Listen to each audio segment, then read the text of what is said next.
Hello everyone, I'm the DreamTeller and I'm here to help you today. I know you use this video to fall asleep, so before that, like the video and subscribe to the channel. Also, where are you from and what time are you watching? Now get comfortable and relax. I never expected to feel genuine fear on my own street. I've lived in this semi-rural area for years. I know the rough patches of road, the broken streetlights, and the way the night sky looks when I drive back late. But that night changed the way I see my neighborhood forever. I was coming home from a work meeting that dragged on way past schedule. My watch said it was almost midnight, and I felt drained. The roads around here can be empty at that time, so I wasn't expecting to see anyone on the shoulder. But I spotted a figure standing there facing the street, like he was waiting for a ride. It didn't feel right. Something about that guy made every hair on my body stand on end. I slowed down just enough to get a better look. My headlights lit up his jeans and what looked like a jacket. He had short hair, maybe dark. I remember focusing on his face. Actually, I tried to focus on his face, but I couldn't see his eyes. There was a shadow or something over them, and it made no sense because the headlights should have revealed them. Usually, eyes reflect light a bit, or you can see some detail, but there was nothing. It was like two dark patches where his eyes should be. I felt this surge of panic in my gut. My throat tightened, and my foot started to tremble on the gas pedal. I thought maybe I was just exhausted, or maybe the angle of the light was strange, but he lifted his hand in a small motion, like he was signaling me to pull over. It wasn't frantic or desperate. It was more like a polite gesture, but it felt unnatural. My heart pounded. My palms felt damp against the steering wheel. I tried to rationalize it, thinking he was just a hitchhiker, but the feeling in my chest told me otherwise. I didn't want to stop. Something about him made me feel sick to my stomach. I pressed the accelerator and passed him without slowing any further. As I drove by, I glanced at him through the passenger window. He stayed perfectly still. He didn't jump or wave more aggressively. He just kept that arm raised. My headlights swept over him, but I still couldn't see his eyes. It was like my brain refused to process that part of his face. I thought maybe it was a trick of the light, but it made me deeply uncomfortable. Once I was about 10 yards ahead of him, I looked in my rearview mirror. He was still there, standing like a statue on the side of the road. The only light behind me was the dim orange glow of a distant street lamp. Yet he remained visible. He didn't move. He didn't turn around or lower his arm. I felt my chest tighten even more. My breathing got shallow, and a cold sweat broke out on my forehead. I was too spooked to do anything but drive faster. I kept going until I reached my driveway. I parked in my usual spot under the single floodlight mounted on the side of my house. My hands were shaking so hard that I had trouble putting the car in park. I took a few deep breaths, then leaned back against the driver's seat trying to calm myself. I turned off the engine and listened to the ticking sound of the car cooling down. My home was completely dark except for that floodlight, which cast a yellow beam across the gravel. Crickets chirped somewhere in the distance. Usually I find that sound peaceful. That night, it felt unnerving. I thought about calling someone, maybe a friend, but it was too late. Plus, I didn't know what I would say. Hey, I saw a guy on the side of the road with shadows for eyes. That sounded ridiculous. I shook my head and opened the car door. The night air was cool against my face. A slight breeze rustled the nearby bushes. I looked around. Everything seemed normal. No sign of the strange figure. I went inside, locked the door behind me, and headed straight for the bathroom. I splashed water on my face, looked at myself in the mirror, and tried to shake off the lingering fear. My reflection looked tired. My shirt collar was wrinkled from wearing it all day. My eyes had dark circles. I dried my face and decided to make a quick check outside through the window in my living room. The window overlooks my small front yard and the street beyond. I turned off the lights inside so I could see better out there. All I saw was my driveway, the same gravel and the silhouette of a few trees near the road. No one was standing there. I waited for a solid minute, eyes peeled, before I finally relaxed my shoulders. I mumbled to myself that I was just being paranoid. People out here hitchhike sometimes, and the darkness plays tricks on your eyes. That explanation didn't feel satisfying, but I wanted to sleep without worrying about it. I turned in for the night, but sleep didn't come easy. Every time I started to drift off, I pictured his face without eyes, and my heart would jolt me awake. I tried listening to the hum of my bedroom fan, but every small noise outside felt magnified. A twig snapping or a sudden gust of wind against the window made my heart jump. Eventually, I fell asleep from sheer exhaustion. The next morning, sunlight filled my bedroom. I got up, showered, and tried to focus on my work routine. My body felt a bit sore. My shoulders and neck were tense from the stress. I got dressed and made a cup of coffee in my kitchen. I checked my phone. No messages from work, so I had time to head out a bit later.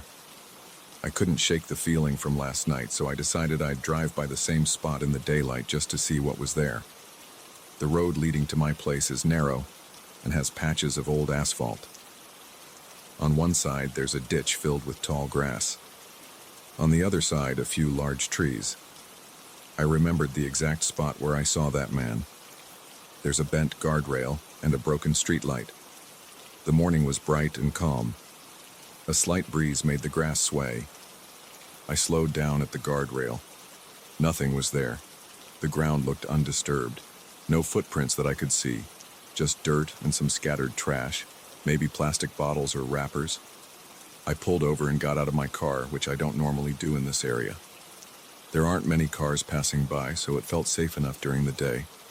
I examined the ground. The only thing I noticed were tire marks from what could have been a passing tractor, or maybe from my own car. Nothing else indicated that someone had stood there for a while.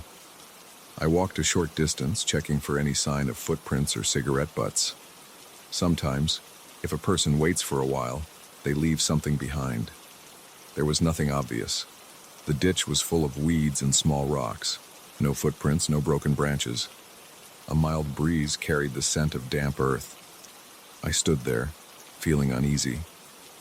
I glanced toward the broken streetlight. I tried to gauge where my headlights would have hit him last night. Despite the bright daylight, I felt a hint of that previous dread creeping up my spine. I reminded myself that there was no one here now, and that gave me some relief. Still, I couldn't forget his face. I got back in my car, headed to the office, and pushed the thought aside as best I could. Work was normal. I had some emails to catch up on, meetings to schedule, and a few phone calls to make. Eventually, though, I realized I was just going through the motions. My mind kept drifting back to the road, to his raised hand, to that darkness where his eyes should have been. Around lunchtime, a coworker asked if I was feeling sick. I guess I looked pretty pale. I said I was fine, just tired. That evening, I left work earlier than usual. I didn't want to be on that road too late, especially not close to midnight again. I followed the same route home, my eyes peeled for anything unusual. I drove past the same guardrail and streetlight. Nothing. Nobody. The rest of the drive was uneventful. Still, my chest felt tight until I pulled into my driveway. Once inside, I turned on every light in the living room and kitchen. Usually, I keep them off to save energy, but I needed the brightness. I dropped my bag and rubbed the tension out of my neck. I thought about telling someone else in the neighborhood about what happened. Maybe a neighbor or the local convenience store clerk. But I couldn't bring myself to do it. I didn't have a solid explanation, and I was still unsure if I'd really seen what I thought I saw. People around here have their own stories, but I've never heard anything like a man with hidden eyes. I didn't want to stir up rumors or make people think I was losing it. So I kept my mouth shut and tried to forget. That night I had trouble sleeping again. The memory of him standing there kept flickering in my mind. I replayed it over and over, trying to figure out if there was a logical explanation. Maybe the shadow was from his hat or his hair or something else. But in my recollection, I hadn't seen a hat, and the shape of that darkness didn't look like normal shading. It was as if his eyes were erased.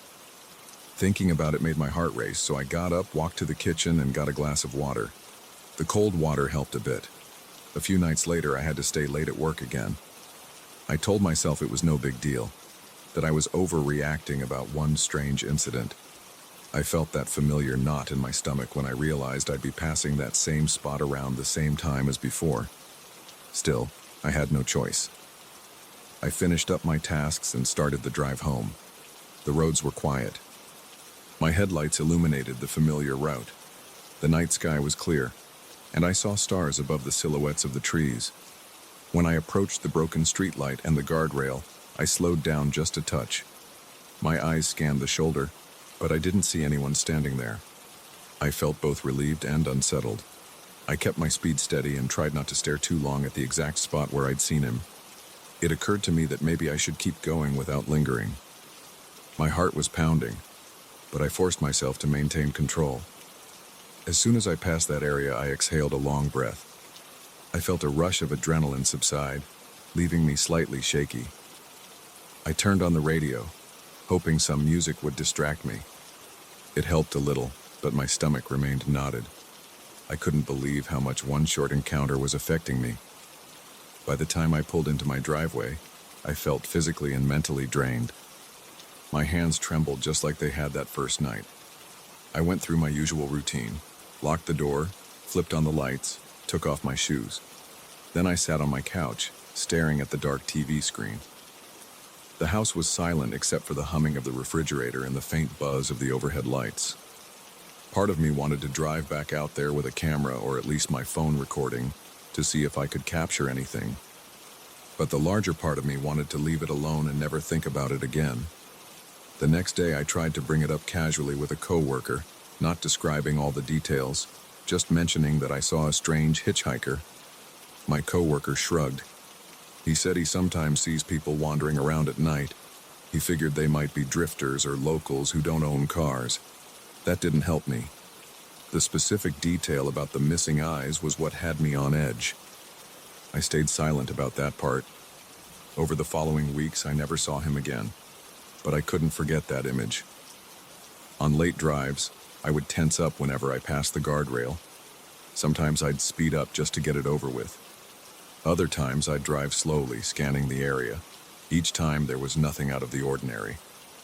The broken streetlight eventually got replaced, which should have made that stretch of road less creepy at night. Yet every time I approached, I felt a chill spreading up my arms. Now, whenever I remember that night, I still get a knot in my gut. I can recall the exact shape of his face, the way his hand moved slightly, the motionless way he stood when I looked back in my mirror. I can even recall the tightness in my chest and the sweat on my palms. Every detail remains clear in my mind. It's been months since that encounter, and I haven't told many people about it. I still don't know who or what he was. I don't have an explanation for those dark patches in place of his eyes. Some nights I even wonder if I hallucinated out of exhaustion. But I know what I felt was real. That fear was real. I keep asking myself, why didn't I see his eyes? There was nothing covering them from what I could tell. My headlights should have illuminated his face. And yet, I remember total darkness in that specific area. Not just shadows, but a complete void. It's the one thing I can't shake. I'm a logical guy, usually. I don't believe in bizarre stories without proof. But I saw something that night, and it scared me more than anything I've experienced in this quiet place. Even now, I can't drive past that guardrail at night without my body tensing. I still look at the spot for a second, half expecting to see him again. He's never there. There's no trace of him. But that memory is burned into my mind. I've tried to push it away, but I can't forget. It's changed how I feel about my own neighborhood. I used to feel safe here, even on dark roads. Now I lock my doors more carefully. I keep my eyes on the shoulders of the street, and I make sure to come home earlier whenever possible. I don't know if I'll ever see him again. Sometimes I think maybe he was just passing through, or maybe I caught him at some weird moment. But the more I replay that night, the more unsettled I become. I wish I had a clear explanation. All I have is that vivid memory of a man without visible eyes standing under a broken streetlight, gesturing for me to stop. I'm still relieved I didn't. And every time I pass that spot, I feel that same rush of cold dread. reminding me of what I saw and how it's never quite left me.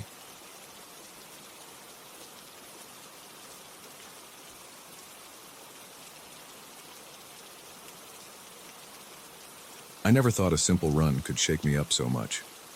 I started running at night a few months ago to clear my head after long days at the office. I usually zone out with my earbuds in and let the music drown out everything else. The streets stay quiet, and I like having that space to breathe. But one night changed how I see those runs forever. I got off work later than usual that evening. The office lights had started to turn off one by one, and I hurried out before the cleaning crew showed up. My legs felt stiff, and my shoulders were tense. I remember stepping outside into the cool air. It felt refreshing on my face, and it made me want to stretch my arms over my head. I thought I would unwind with a steady jog around my usual route. It's about a 5-mile loop through my neighborhood and a couple of side streets. Most of the roads are quiet after 8 o'clock. Some houses have lights on inside, but nobody's really out walking. I like that sense of isolation when I run. It usually helps me decompress. I locked my apartment door, scrolled through my phone to pick a playlist, and made sure my earbuds were fully charged. I set out at an easy pace. My shoes slapped against the sidewalk. The first mile went smoothly, and I felt my breath sink with the music. The night air was a bit humid, but there was a gentle breeze. I passed by a few parked cars and a closed convenience store. The neon sign in the window glowed red, but the door was locked. I looked around just to make sure I wasn't missing any other night owls. I saw nobody. Around the second mile, my legs started to loosen up. My tension from work slowly melted away. I remember hearing a dog bark in the distance, but I couldn't see it. Most houses kept their lights dim, except for the occasional window with a flickering television glow. I tried to focus on my pace and keep my breathing steady. The music in my earbuds was loud enough to drown out the quiet around me. I reached the halfway point near a small local park. There's a path that circles around a duck pond, but at night it's empty, and the streetlights there flicker on and off. I usually pass through without stopping because it can feel a bit eerie. That night I felt a slight chill in the air, and I noticed how silent it was when I paused my music for a second to catch my breath. Then I turned the playlist back on, let the beat fill my ears, and pressed forward. Somewhere around the next bend, my music started to crackle. I thought it might be Bluetooth interference, so I tapped my phone to see if I had an incoming call or a notification. Nothing showed up. The static got louder, and then it stopped. I waited for the next song to kick in, but instead of the next track, I heard a weak, shaky whisper. It sounded like it was right next to me. It was someone saying my name over and over again, very slowly. I froze in my tracks because it felt too real. My first thought was that maybe I had accidentally switched to the wrong station, or maybe I got some weird radio overlap. I checked my phone screen. It showed the music app still running, but I couldn't hear the music at all. All I heard was that whisper. It kept repeating my name in the same tone like it was on a loop. My stomach tightened, and I felt sweat gather on the back of my neck. I tried to turn the volume down. The whisper didn't get lower. It stayed at the same level. It felt close, like someone standing next to me. I could practically feel breath on my ear. I pulled out my earbuds, but that sound continued, muffled, yet still there. It didn't cut off. It got a little quieter, but I could swear it still said my name. My head started to pound. I looked around, hoping to see if anyone was messing with me or if there was some device hidden nearby. The street was empty. The houses on that block were dark, no lights in the windows. I saw a flicker of movement behind one curtain, but it was probably just a shadow from a passing car. No one was outside, and there were no passing cars at that moment. I tried to shake off the feeling of panic. I shoved the earbuds back in, hoping the music would pop back on. Instead, the whisper came through clearer. My name repeated again. I felt my chest tighten, and my breath started coming in short bursts. I forced myself to start jogging. I told myself it was just some glitch. Maybe some weird signal hijacked my earbuds. That can happen, right? Interference or some test channel picking up my phone's frequency. I tried to think of a logical explanation. I told myself it would stop if I just kept running, but it didn't stop. For at least a few more blocks, that voice kept whispering my name. My pace got faster because I wanted to get away from that sound. My heart pounded against my ribs and my throat felt dry. At one point, I turned off the music app entirely and even hit pause a few times. The whisper kept going. It had this crackling quality, like a faint radio signal. It was the same volume no matter how far I ran. I started to sweat more than usual. My shirt stuck to my back and my arms felt clammy. Every time I glanced over my shoulder, I saw nothing but dim sidewalks and parked cars. A few porch lights were on, but not many. The only motion I saw was a neighbor's flag flapping in a gentle breeze. Yet I felt this strong urge to run faster. I felt I was being followed, but I never saw anything actually following me. My mind raced with possible reasons. Could it be a prank from someone who got hold of my phone? Could it be a technical glitch that looped my own name back at me? None of it made sense. I hit the next street corner and skidded to a stop. My hand trembled as I held my phone. I shut down the music app completely. I dragged down the notifications and force-closed every open application. I considered turning the phone off right then, but I worried about losing my light source. I need my phone flashlight sometimes because some stretches of sidewalk have broken lamps. My head felt dizzy, and I had a slight tremor in my hands. I pressed play on my music again, hoping it would drown out everything. For a second, I heard the faint start of a song. Then it vanished into the same static. That whisper returned, quieter, but still there. I felt my breath catch in my throat. I bent over and rested my hands on my knees, trying not to panic. The whisper got louder again, as though it sensed my fear. I spun around to scan the street. A breeze rustled some leaves by the curb, and I heard them scrape across the pavement. I listened for footsteps or any other noise, but all I picked up was that voice in my earbuds and the rustling leaves. My name repeated, each syllable drawn out. I could feel goosebumps on my arms, and I couldn't control the slight shakiness in my legs. I muttered to myself, "Stop. This is just in my head." It's a glitch. But it didn't feel like a glitch. The voice sounded too organic, too directed at me. I pushed forward again, breaking into a quick run. My lungs burned, and I could hear my own breathing over the whisper now. My head pounded. My eyes darted left and right, scanning every driveway, every porch, every window. Nothing moved. I felt alone in the street, but that voice wouldn't let up. After what felt like hours, though it was probably only minutes, the whisper cut off. 1 second it was there, the next second everything went silent. No static, no voice, no music, just my own footsteps and heartbeat. I slowed to a jog, then to a walk. My breath was ragged, and I felt the muscles in my legs trembling. I tried to steady myself against a nearby fence. I slipped one earbud out, then the other. Silence. I tapped my phone, and the music app was still paused. It didn't show any error or glitch. My battery level looked normal, and there were no notifications. I stood there, letting the cool air calm my skin.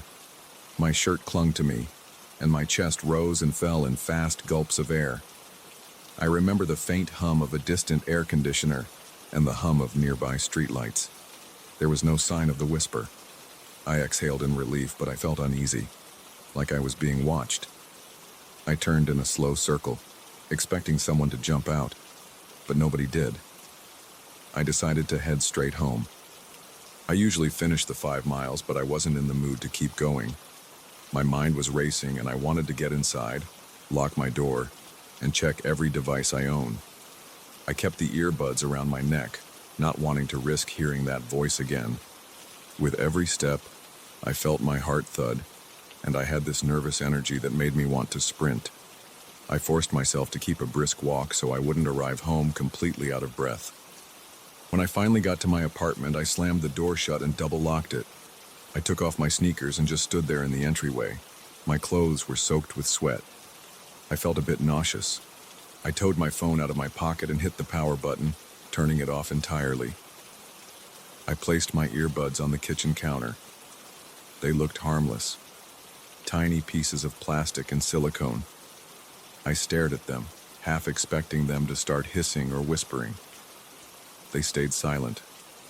I made a beeline for the bathroom, splashed some cold water on my face, and tried to breathe slowly. My reflection showed wide eyes and a tense jaw. My hair was damp and stuck to my forehead. I felt a knot in my stomach that wouldn't go away. I dried my face and walked back to the kitchen. I turned my phone back on and waited. It lit up normally, with no strange messages or errors. I scrolled through my notifications. Nothing unusual. The music app showed the track I'd paused. I tapped it and the song played right away, no static. I tested the earbuds and they sounded normal. It was like nothing had happened. I checked for updates or viruses. Nothing.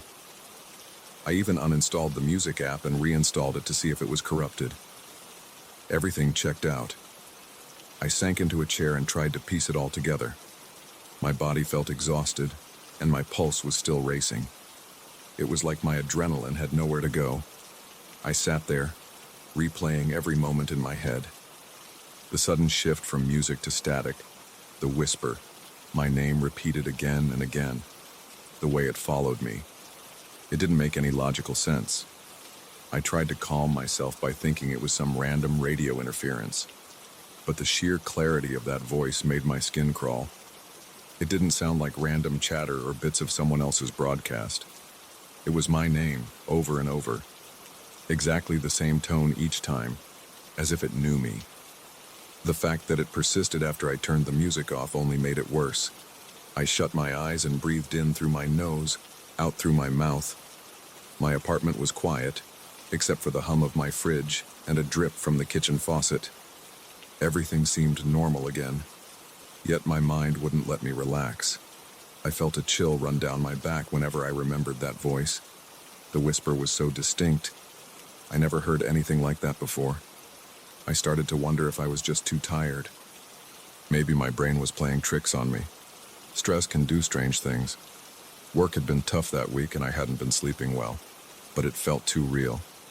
I remember the tightness in my chest and the way my ears actually registered sound. I remember hearing it so clearly. If it had been a hallucination, I would expect some confusion or uncertainty about what I heard, but I was certain it said my name. Eventually, I got up and took a long shower. The hot water eased some tension in my shoulders, but I couldn't shake that uneasy feeling. I kept thinking about how it stopped so suddenly, like it vanished on command.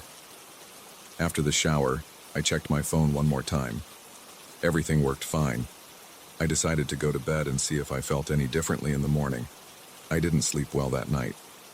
I tossed and turned, worried that I might wake up to that sound again. Every time I closed my eyes, I pictured myself back on that dark street, hearing my name whispered through static. I woke up with the sheets damp from sweat and my alarm blaring. My heart was racing before I even got out of bed. Over the next few days, I tried to run again, but I couldn't forget that incident. I lowered the volume on my earbuds and I started picking routes that had better lighting. The voice never returned. The music played normally and I stayed aware of my surroundings. I kept glancing over my shoulder whenever I heard any slight noise or crackle. Nothing strange happened during those runs. Still, I found myself jumpy whenever I thought I heard a faint buzz from my phone. To this day, I have no explanation for that night. I checked my devices, updated everything, and even replaced my earbuds with a different brand. I haven't heard that whisper since, but the memory stays with me. Sometimes, late at night, I think about how real it felt. I can still feel my heart pounding when I remember that static and the way my name echoed in my ears. I don't have a satisfying conclusion or a neat explanation. All I know is that I heard something that scared the hell out of me, and I don't know if it was some weird technical glitch or something else. I've told a few friends, and most of them shrug it off or tell me it must have been interference. I'd like to believe that. But I can't ignore how it followed me and how it said my name so precisely. Maybe it was nothing, maybe it was everything. I keep running at night because I don't want fear to keep me stuck indoors. But I stay alert now. I watch the streets, and I check my phone if the music so much as skips. Nothing has happened again, but I still get that chill when I remember how I froze in the middle of the street, hearing that faint voice whispering my name in the darkness.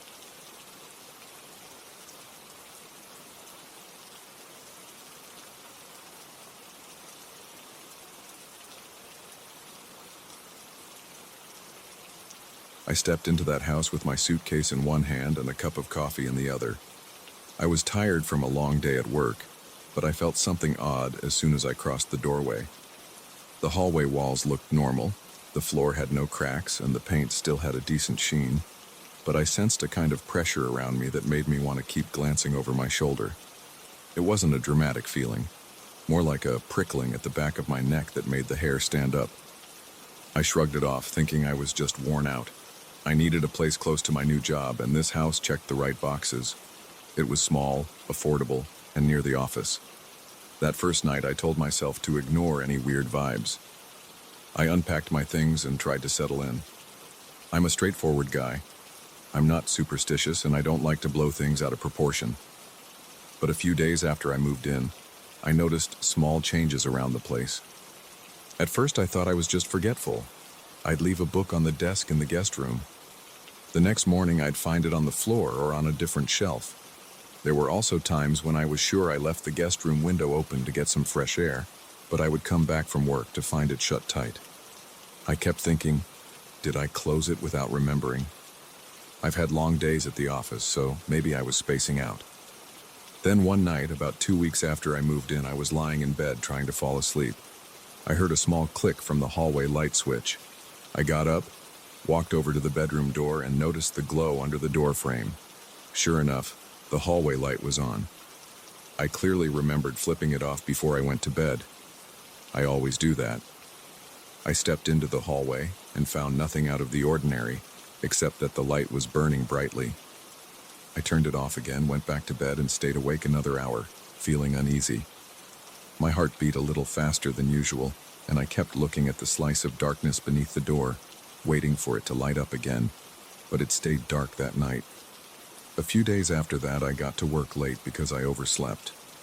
I was up half the night, convinced I heard someone moving around in the guest bedroom. The floorboards squeaked every so often, like soft footsteps. I told myself it was just the old heating system or random creaks that houses make. But I couldn't shake the feeling that someone was inside that room, shifting weight from one foot to another. In the morning, I went in there to check. Nothing was out of place at first glance, but then I noticed a small box of papers I keep in the corner was lying on its side. The papers were scattered around. It could have been me rummaging for something and forgetting to straighten it up, but I hadn't touched that box in a week. I picked everything up, tidied it, and went on with my day, still feeling tense. I decided to ask the property owner if there was any history, or if other tenants reported anything unusual. When I called him, he paused for a moment before giving a nervous laugh. He said some of the previous renters had mentioned lights turning on, items moving, and weird noises at night. He told me not to worry and joked that the house was just settling. But he didn't sound confident. I hung up feeling more uneasy. The fact that other people complained about the same issues made my situation feel more real. I had this knot in my stomach that day. For the rest of that week, I tried to ignore the strange sensations and minor incidents. I buried myself in work, came home late, ate dinner, and went straight to bed. But around Thursday, I had another unsettling experience. I was drifting off to sleep lying on my side when I felt a presence on the other side of the bedroom door. It wasn't a normal feeling. It was like I could hear soft breathing, or maybe a light rustling, as if someone was leaning against the door. My mouth went dry and my pulse pounded in my ears. I lay there for a few minutes, just staring at the door. I didn't want to move. I debated with myself if I should speak up. Maybe I should say, "Who's there?" But I didn't. I stayed silent. Eventually, I made myself get out of bed. I walked to the door and grabbed the handle. My hand felt clammy. I turned the lock and swung the door open in one quick motion. The hallway light was off, but some street light came through the small window. I could see the corridor was empty. There was no one there. My chest was tight, and my heartbeat thudded in my throat. I checked every room, but everything looked normal. I went back to bed and forced myself to sleep. I couldn't relax until maybe 2 in the morning. That weekend, I spent more time in the house during the day. I moved some furniture around, organized the guest room, and tried to make the place feel more like mine. I thought maybe if I put my own mark on it, I'd feel more comfortable. I put up shelves, arranged my books, and stored some important files in the closet. The guest room had a small desk where I could do some paperwork. I figured I'd start using that space instead of avoiding it. Maybe that would break the tension. Over the next few days, I caught myself constantly checking on the guest room. I'd go in there, look around, check the window, and look at the floor. Each time it felt colder in there than in the rest of the house. I didn't have a thermometer, but it was noticeable. My arms would get goosebumps when I stepped through the door. I tried adjusting the vents and looking for drafts, but I never found a clear explanation. At night, I made sure the window was locked and the light was off. Sometimes I'd wake up in the morning to find the window unlatched or the ceiling light on. It was like someone was messing with me. I called the property owner again. I wanted to know if he'd had the electrical wiring checked or if there was some problem with the heating ducts. He stammered a bit and said everything was fine. I asked him for details about the previous tenants. He avoided specifics. He said they just moved out because they found a better opportunity. I pressed him a bit, telling him I was dealing with bizarre occurrences. He got defensive and said I was free to move out if I didn't feel comfortable. But breaking my lease wouldn't be simple, and I didn't have the energy to look for a new place and move all over again. I decided to stick it out for a while, hoping I'd adjust. I started a routine of checking every room in the house before going to bed. I'd walk through the living room, the small kitchen, the guest room, and then the hallway. I'd flip off every light, make sure every door and window was locked, and then head to my bedroom. Even so, I kept waking up at random hours, hearing the sound of footsteps in the hall or soft clicks from the guest room door. Sometimes I thought I heard the desk chair scraping against the floor like someone was sliding it back. Once, around 3 in the morning, I heard what sounded like the pages of a book being turned. That sound is pretty distinct, that light flutter as someone flips through paper. I sat up in bed, my heart thudding, and strained to listen. The noise stopped, and I was left sitting in silence. One morning, I decided to set up a small camera in the guest room. It was just a simple webcam connected to my old laptop. I wanted to see if anything would happen while I was asleep or out at work. I tucked it on a shelf, aimed at the desk and the window. The first night, I recorded about 8 hours of footage. When I played it back the next day, I saw nothing unusual except a bit of glare when headlights passed by outside.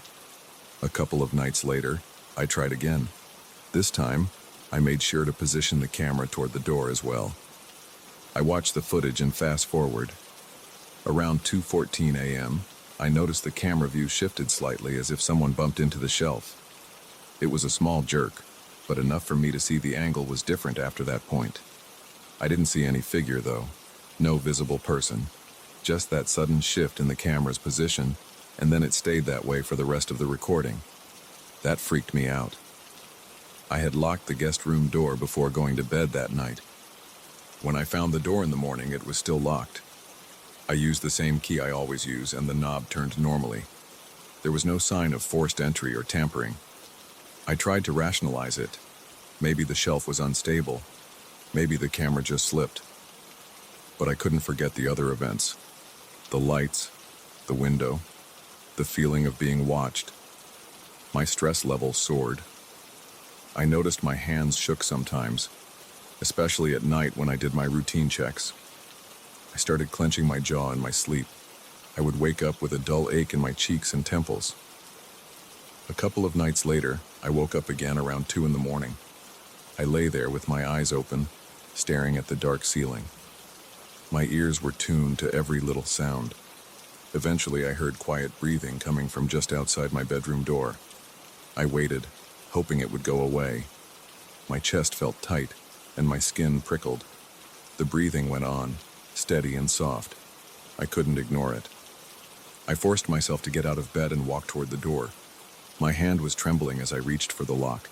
I turned it quickly and pulled the door open. The hallway was empty. There was no sound, no movement. The air felt still and my mouth was so dry I could barely swallow. I walked down the hall, passing by the closed door of the guest room. I touched the doorknob. It felt cold, but I turned it anyway. The door opened with a slight squeak. The room looked normal, but I sensed that same cold spot. The curtains were drawn, the light was off, and everything was still. I flipped the switch and checked the desk. Nothing out of order. I glanced at the webcam. It was in place, angled properly. I felt foolish standing there, shirtless, heart pounding, afraid of an empty room. But I couldn't deny the heavy feeling in my chest.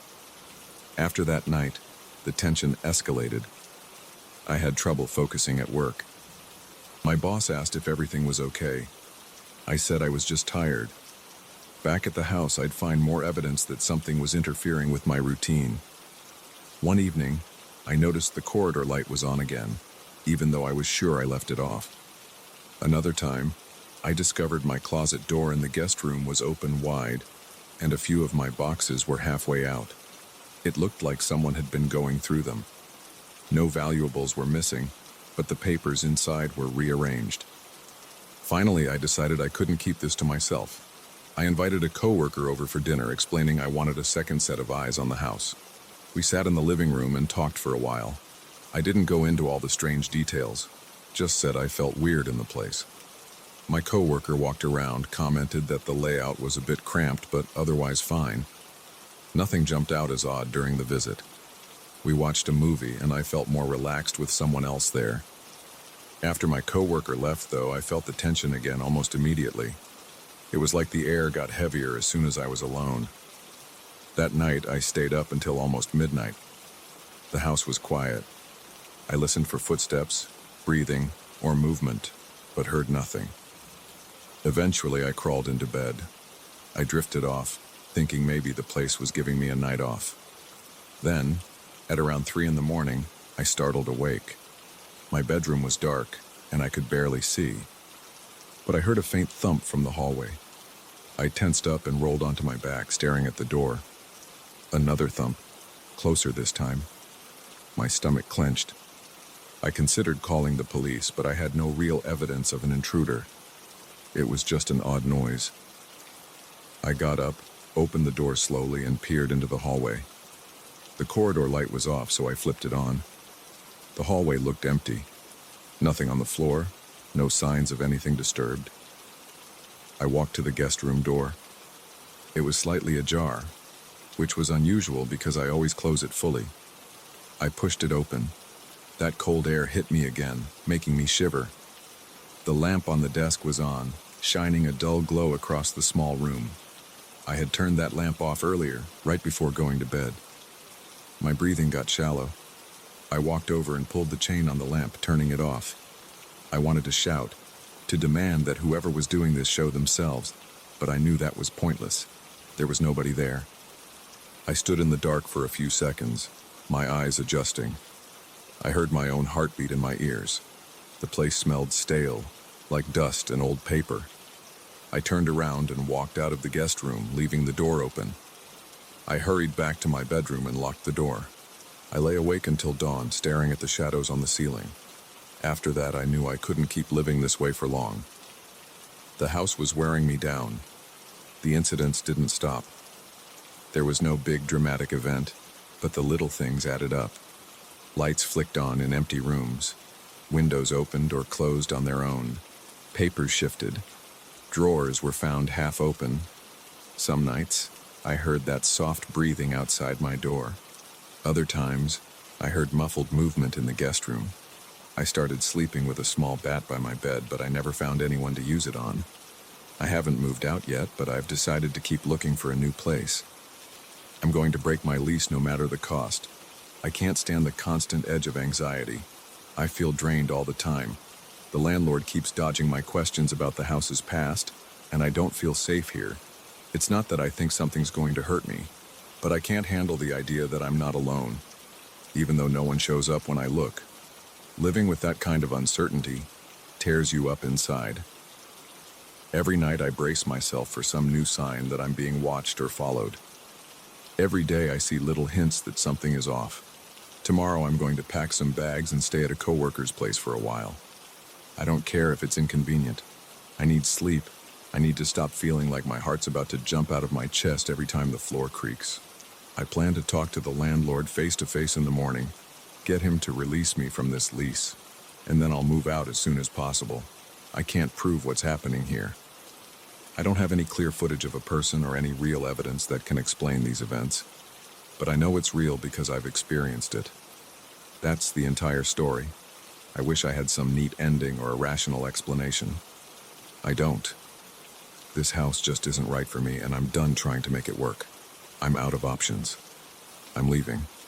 And if someone else wants to take my place here, I'll warn them. This house doesn't feel empty. It feels occupied. And whatever is inside these walls doesn't seem interested in sharing.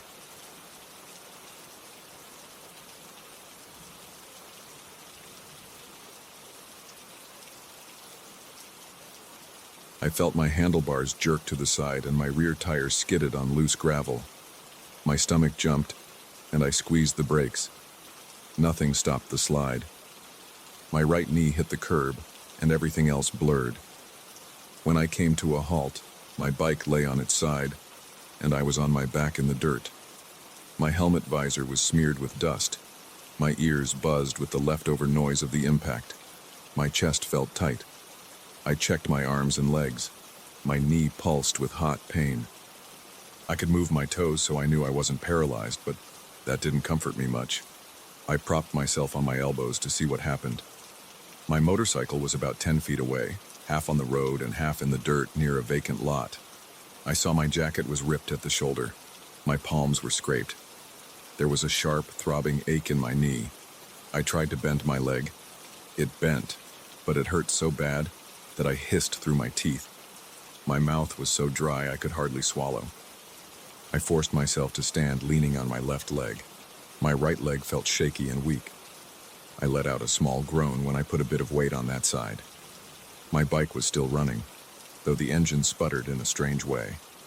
I reached for the handlebar and turned the key to kill the ignition. I heard the engine cut out, then everything went too quiet. The wind blew across that empty field next to me, carrying a musty smell. I looked around for help. Not a single car passed. It was late, but I still expected a pair of headlights somewhere. I took off my helmet to catch my breath. My face was damp with sweat. I smelled my own panic, kind of a salty odor mixed with the dust and a bit of gasoline. As I tried to collect my thoughts, I heard a crunch of footsteps behind me. A man stood there. He had an old faded cap on his head. His jacket looked worn at the elbows. His hands rested at his sides. He didn't speak. I felt a spike of surprise and tried to straighten up, but my knee almost buckled. He reached out and gripped my arm. His fingers were strong and steady. I felt a wave of relief to have help, but he never said a word. He just gestured for me to lean on him. I nodded and tried to say thanks. My voice came out a bit raspy. He started to guide me step by step toward the roadside. I limped alongside him, wincing whenever my right foot touched the ground. Once we got to the edge of the road, he turned back for my bike. He waved at me to wait. I did, leaning against a fence post that bordered the vacant lot. My mind raced with random thoughts. Did anyone else see us? Did my phone survive the crash? My pockets felt empty. I patted myself until I realized I'd left my phone in the bike's storage compartment. I tried to see if the man would look back at me for instructions, but he seemed to know what he was doing. He rolled my bike onto the shoulder and balanced it there. When he came back, I noticed his eyes. They were serious, maybe a little sad, but I couldn't tell in the dim light. He motioned for me to follow him. His arm movements were smooth and careful, like someone who knew how to handle an injured person. I asked, "Do you know if there's a gas station nearby?" The man gave a slight nod. Then he made a gesture like he wanted me to walk in a certain direction. I asked him, "Can you help me get there?" He nodded again. I wondered why he didn't speak, but I felt too worn out to press him. The pain in my knee flared up every time I took a step. My breathing got shallow. I bit down on my bottom lip to stop from cursing too loud. The man stayed right next to me. I could hear his footsteps on the gravel. I smelled a faint odor coming from him, like stale smoke or something metallic. He didn't look at me much. He just led the way. I scanned the horizon for some sign of headlights. Nothing. There was a slight glow further up the road, which I guessed might be the gas station. We walked like that for a few minutes. It felt longer. I heard my pulse thudding in my ears. At some point, I noticed I was still wearing my own cap, but the back was twisted sideways from the fall. I took it off and shook it. Dirt flew out in small clumps. The man glanced over at me but didn't react. I wondered if he was deaf or just not interested in talking. My thoughts were jumbled, so I focused on the physical task of moving one foot after the other. The air was crisp. My teeth chattered a bit, partly from pain, partly from nerves. The silence between us felt strange, but I wasn't in the mood to force a conversation. After maybe another 10 or 15 minutes, I saw the bright lights of a gas station sign.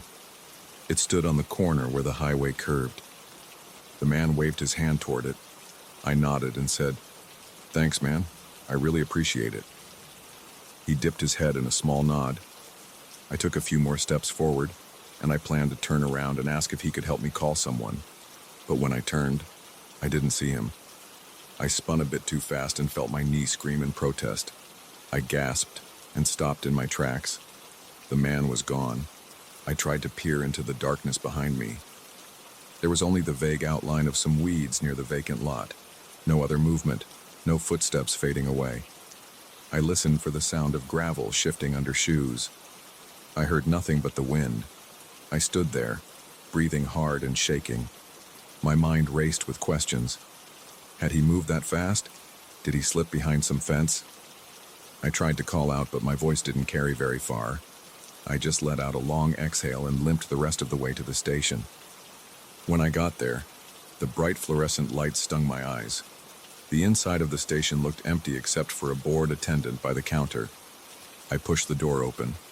A bell overhead made a sharp ding. The attendant looked up. He was a skinny guy, maybe mid-30s, wearing a rumpled gray polo shirt with the station's logo. I asked if he had a first aid kit. He came around the counter and grabbed one from a small wall cabinet. He asked if I was in an accident, and I said, "Yeah, back down the road." He nodded like he was half listening. I sank into a plastic chair by the window while he handed me some antiseptic wipes and gauze. After a few minutes, I told him about the man who helped me. I asked if that guy had come through the station earlier. The attendant stared at me. He said, "I haven't seen anyone out there but you." His tone was casual, and it sent a chill across my arms. I repeated my question, describing the man's old cap, his silent gestures, and the way he guided me here. The attendant shrugged. "I've been here all night. Nobody else passed by." I felt my breathing catch in my throat. It didn't make sense. The station had a clear view of the road, and that man had walked with me almost the entire way. I felt shaky again. I tried to change the subject, asked if the attendant had a phone I could use. My phone was in the bike, and I couldn't walk back without help. He handed me a cordless phone from behind the counter. I called a friend who lived close enough to pick me up. While I waited, I kept looking out the window, expecting to see that man, or at least my bike's headlights if someone was messing with it. The road stayed empty, just the glow of the street lamp shining on the corner. My friend arrived in about 20 minutes. We drove back to my bike, loaded it onto his pickup, and I checked the area. No sign of anyone. The vacant lot looked deserted. Once I got home, my friend helped me inside, and I propped my leg up with some pillows. He left after making sure I was okay. I had the next day off work, so I figured I'd clean up my gear and see how banged up everything was. In the morning, I woke up with a stiff knee. It was swollen but not broken. I rummaged through my clothes from the crash. My jacket was still dusty, and my helmet had a few scrapes. Then I saw my cap. It was smudged with some dark stains on the rim and in a few spots on the front. At first I thought it was dried blood, but the color wasn't quite right. It wasn't the usual dark red you get with bloodstains. It had a slight shimmer like an oily residue. I sniffed it, expecting a metallic or iron smell. Instead, I got a weird earthy odor, something I couldn't place. I tried to wipe it off, but the stain had stuck to the fabric. I decided to just wash the cap in the sink. I turned on the faucet, warm water running over the cap. As I scrubbed with soap, the water turned murky. I saw bits of blackish material swirling in the sink. It almost looked like soot. I touched it and felt a gritty texture on my fingertips. It didn't feel like engine grease either. My bike's chain grease usually has a thick, slick feel. This was more powdery, crumbling when I rubbed my fingers together. I stared at it. I had no idea what caused those marks. I rinsed the cap until the water ran clear, but small traces of that grit still clung to the fabric. I dried my cap and left it on the counter. All day I kept thinking about the man with the old cap. I wondered if I had accidentally swapped caps with him, but mine looked the same as always except for those weird stains. When I had put it on the night of the crash, I remember the inside band feeling snug.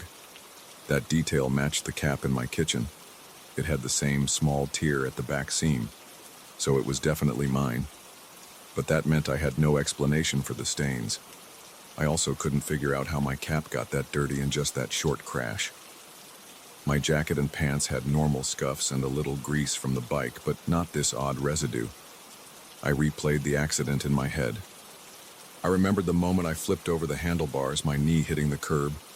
The man showing up, the road so quiet. Everything played in my mind like a series of flashes.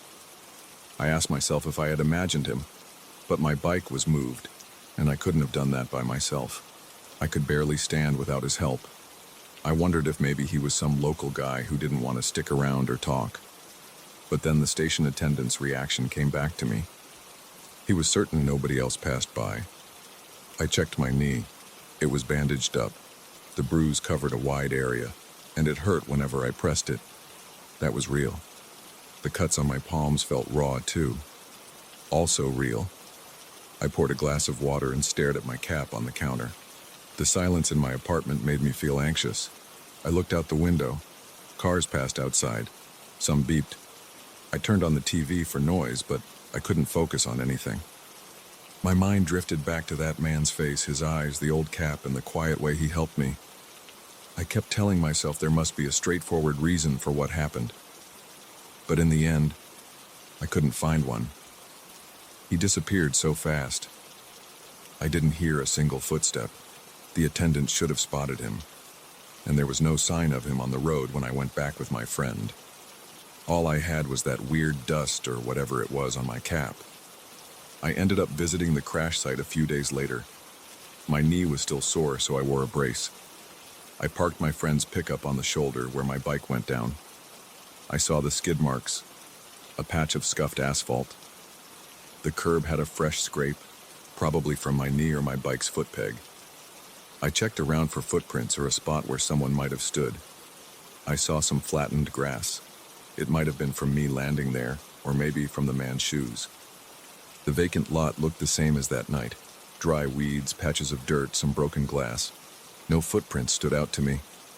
I didn't see anything that could explain what I remembered.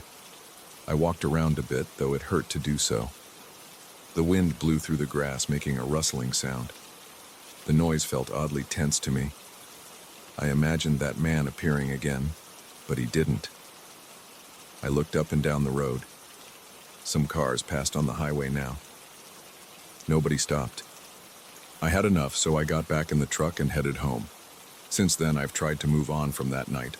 Sometimes I forget about it for weeks, and then I'll glance at my cap or see the faint scar on my knee, and it all rushes back. I still don't know who that man was or if I imagined him in the confusion, but I didn't imagine the bike being moved. I felt his grip on my arm. I saw him gesture for me to walk toward the gas station, and I found that strange black grit in my cap. I don't have any big lesson or deep thought about it. It happened. It freaked me out. And to this day, I can't explain it. I just know that when I needed help, someone showed up out of nowhere. He never said a word, and he vanished when I tried to thank him. The next morning, I found stains on my own cap that didn't match anything I recognized. That's it. That's all I can say. I still look at people's faces when I'm out on the road, especially if they're wearing an old cap. Part of me expects to see him again. Part of me hopes I never do.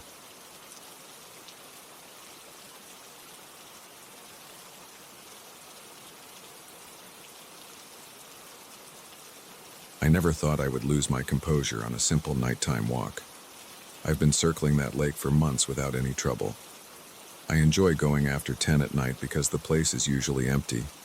I like the quiet air and the reflection of the moon on the water. I used to feel calm from the moment I started until I finished. Now I feel on edge the entire time, always looking over my shoulder. It all began when I saw that dark furred dog. I noticed it on a random Tuesday. I parked my car in the small lot next to the lake. The lampposts around the path cast enough light for me to see about 10 or 15 feet in front of me, but not much more.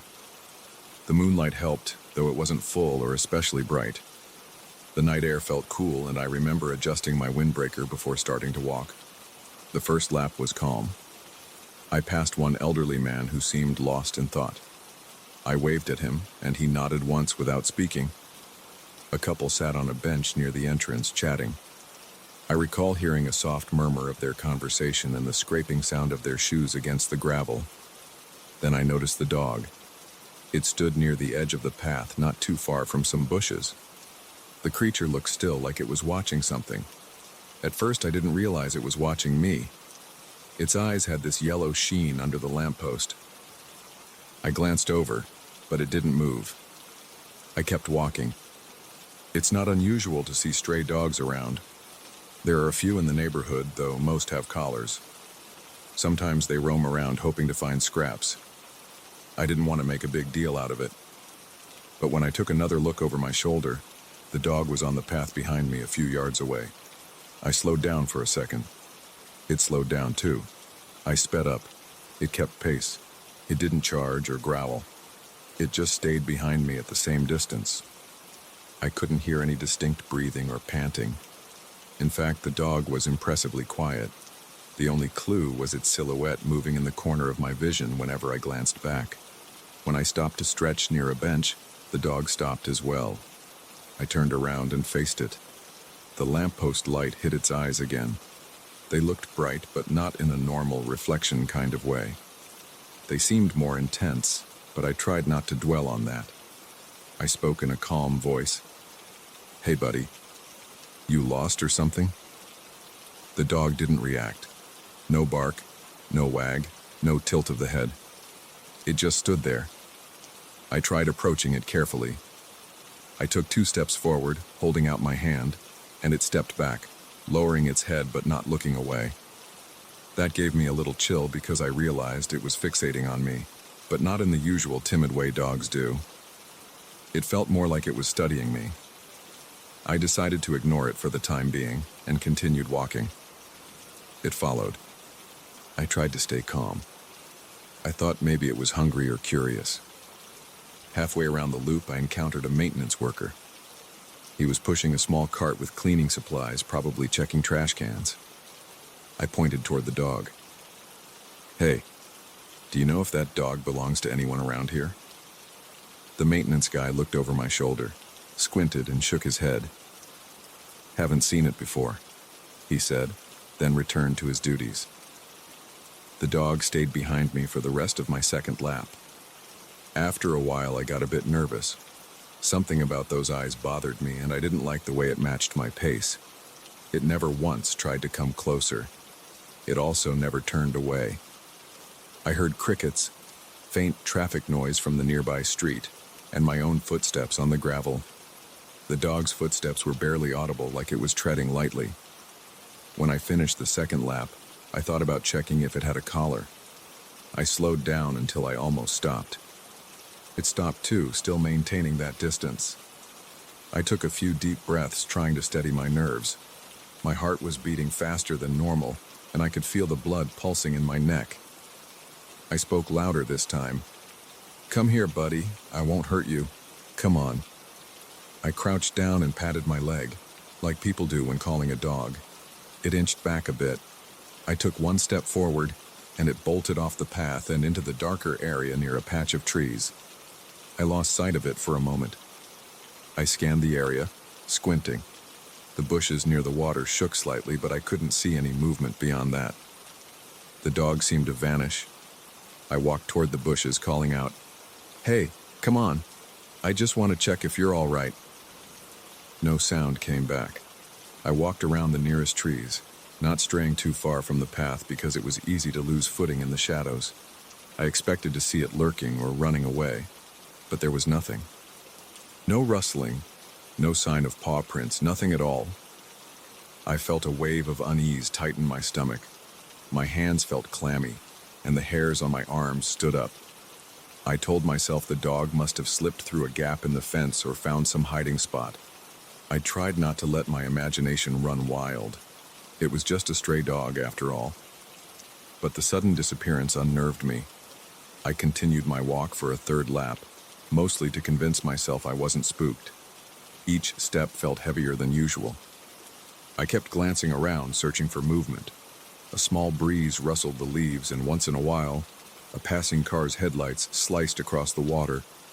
Every time I passed under a lamppost, I caught a glimpse of my own shadow stretching ahead of me. I felt the strong urge to check behind me. Sometimes I gave in and looked. Nothing. My chest felt tight every time I turned around. That night I went home earlier than usual. In my apartment, I turned on more lights than normal. I noticed my heart was still beating fast and my breathing was shallow. I tried to watch some late-night TV, hoping to distract myself, but every few minutes, my mind drifted back to that moment when the dog locked eyes with me. I told myself it was silly. I had to let it go. Eventually, I went to bed, but I slept poorly. I dreamed about walking around that lake, hearing footsteps behind me, and never being able to catch the source. The next evening, I almost skipped my walk. My stomach felt tense at the idea of going back there, but I forced myself. My routine matters to me, and I hate letting fear dictate my actions. I arrived around the same time, parked in my usual spot, and set off along the path. At first I felt uneasy, scanning the area more than usual. I noticed every small detail: the dim light from each lamppost, the rust on the metal benches, the scattered pebbles on the ground. For the first half of my walk, I didn't see any sign of that dog. I started to relax a bit. Then, near the lake's far side, I thought I saw movement in the corner of my eye. I turned quickly, but there was nothing on the path behind me. I exhaled, feeling a bit foolish. I chalked it up to my imagination, but as I continued, I caught a glimpse of a dark shape near the edge of the lake. It looked like the silhouette of a dog, watching from a distance. I froze mid-step. My breath caught in my throat. The shape vanished behind some tall reeds. I hurried over, shining my phone's flashlight. The area was empty. The water lapped gently against the shore and the breeze made the reeds sway, but there was no sign of the dog. My heart was thudding in my chest again. My palms got sweaty, and I found myself swallowing hard. I turned around and kept moving, walking faster. A few minutes later, I saw a man jogging ahead of me. He had headphones on. I wanted to call out to him, but I felt embarrassed. What would I even say? "Hey, have you seen a weird dog with glowing eyes?" That sounded ridiculous in my head. I decided to keep quiet and finish my lap as quickly as possible. I went home that night feeling uneasy again. This time I stayed up for hours, pacing around my small living room. I kept looking out the window, half expecting to see a pair of yellow eyes staring at me from the parking lot. I knew it was an irrational thought, but I couldn't shake it. Over the next week, I tried returning to the lake several times. Some nights I saw no sign of the dog. Other nights I thought I spotted a black shape slipping behind a tree or vanishing into a cluster of bushes. I never got a clear look, and I never heard a bark, whine, or growl. Just a flash of dark fur and then nothing. Each time it happened, I felt my muscles tighten. My shoulders got stiff, and my breathing became shallow. My mind would race, thinking, where is it now? Is it following me again? I stopped talking to people around the lake. I used to greet fellow walkers and wave at passers-by. Now I kept my head down, scanning the periphery, trying to catch the dog if it showed up. Sometimes I felt a faint sense of shame, like I was letting my nerves get the best of me. But each time I spotted that flicker of movement, that tension came roaring back. My heart would pound, and a surge of adrenaline would make me want to leave immediately. One night, I decided to do something different. I brought a small bag of dog treats. I figured if it really was a stray, maybe I could coax it close enough to check for a collar. I walked slowly, calling out in a gentle voice, "Hey, I brought something for you. I just want to help." My voice echoed a bit in the still air. I held out a treat, but nothing approached. I left a few pieces on a bench, hoping that might attract it. After a few minutes, I heard a rustling in some bushes behind me. I turned around, shining my flashlight. The leaves shook, and I saw the outline of the dog's head. Its eyes caught the light. I tried to stay still, but my pulse was already racing. The dog blinked, then moved backward, disappearing into the darkness. I checked the bench a few times, but nothing touched the treats while I was there. From that point on, I never knew if I would see the dog or not. Some nights I managed to go through my entire walk in relative peace. Other nights I caught those eyes reflecting off my flashlight or the dim lampposts. It became a pattern. Appear, watch, vanish. Every time it happened, my stomach churned and my hands trembled a bit. Sometimes I felt silly for being so jumpy, but there was something about those eyes that unsettled me. They always looked steady, not wild or fearful. Last Thursday, I had one of the strangest moments yet. I was on my second lap, halfway around, when I felt a presence close behind me. The hair on the back of my neck prickled, and I stopped in my tracks. I turned around, phone flashlight ready, but I saw no one. As soon as I turned forward again, I caught a glimpse of the dog standing on the path in front of me, maybe 15 feet away. That was the first time it stood ahead instead of behind. My heart hammered in my chest. I felt sweat on my forehead. I lifted the flashlight, illuminating its face. The dog didn't flinch. Its fur looked matted in places, and its eyes glowed in that odd yellowish way. I took a step toward it, hand extended, murmuring, "It's okay." The dog backed away slowly, then turned and darted off the path, disappearing behind a tall cluster of reeds. I hurried after it, shining my light, but by the time I reached that spot, I saw only ripples in the water near the lake's edge. I spent the next hour circling the lake, searching for it, but found nothing. No sounds, no shapes, no footprints in the mud. I went home frustrated and shaky. I had trouble sleeping. Each time I closed my eyes, I saw that image of the dog's yellow eyes staring back at me. Ever since then, I've changed how I walk. I keep looking behind me every couple of minutes, scanning for any shape or movement. I try to tell myself there's a logical explanation. Maybe the dog belongs to someone nearby. Maybe it's shy or has a habit of hiding. But deep down, I can't shake that feeling that it's waiting to show up when I least expect it. There's a lingering sense of unease I can't get rid of. Even now, as I'm talking about it, I feel my shoulders tense and a slight tremor in my hands. Sometimes I consider switching to a different jogging path or trying the gym instead. But I can't let this fear control me. I still go to that lake at night because it's part of my routine, and I don't like feeling pushed out of my own space. Yet, every time I walk past a dark section of the path or hear a soft rustle in the bushes, my body tenses up. My eyes dart around, and my breath quickens. I remember that first time I locked eyes with that dog, and my heart thumps a little harder. I haven't seen it for a couple of days now, which makes me uneasy in a different way. I wonder if it's still there, watching from a distance. I catch myself glancing back all the time. I can't tell if I'm imagining shapes in the shadows, or if it really is there. I just know that if it wants to appear, it will. And if it decides to vanish again, I won't be able to stop it. I guess I've come to accept that for now. But I'll never walk that loop without being on high alert again. All it took was one strange dog with those unnerving yellow eyes, and now everything feels different. I'm not sure when or if I'll ever feel completely relaxed by that lake at night again.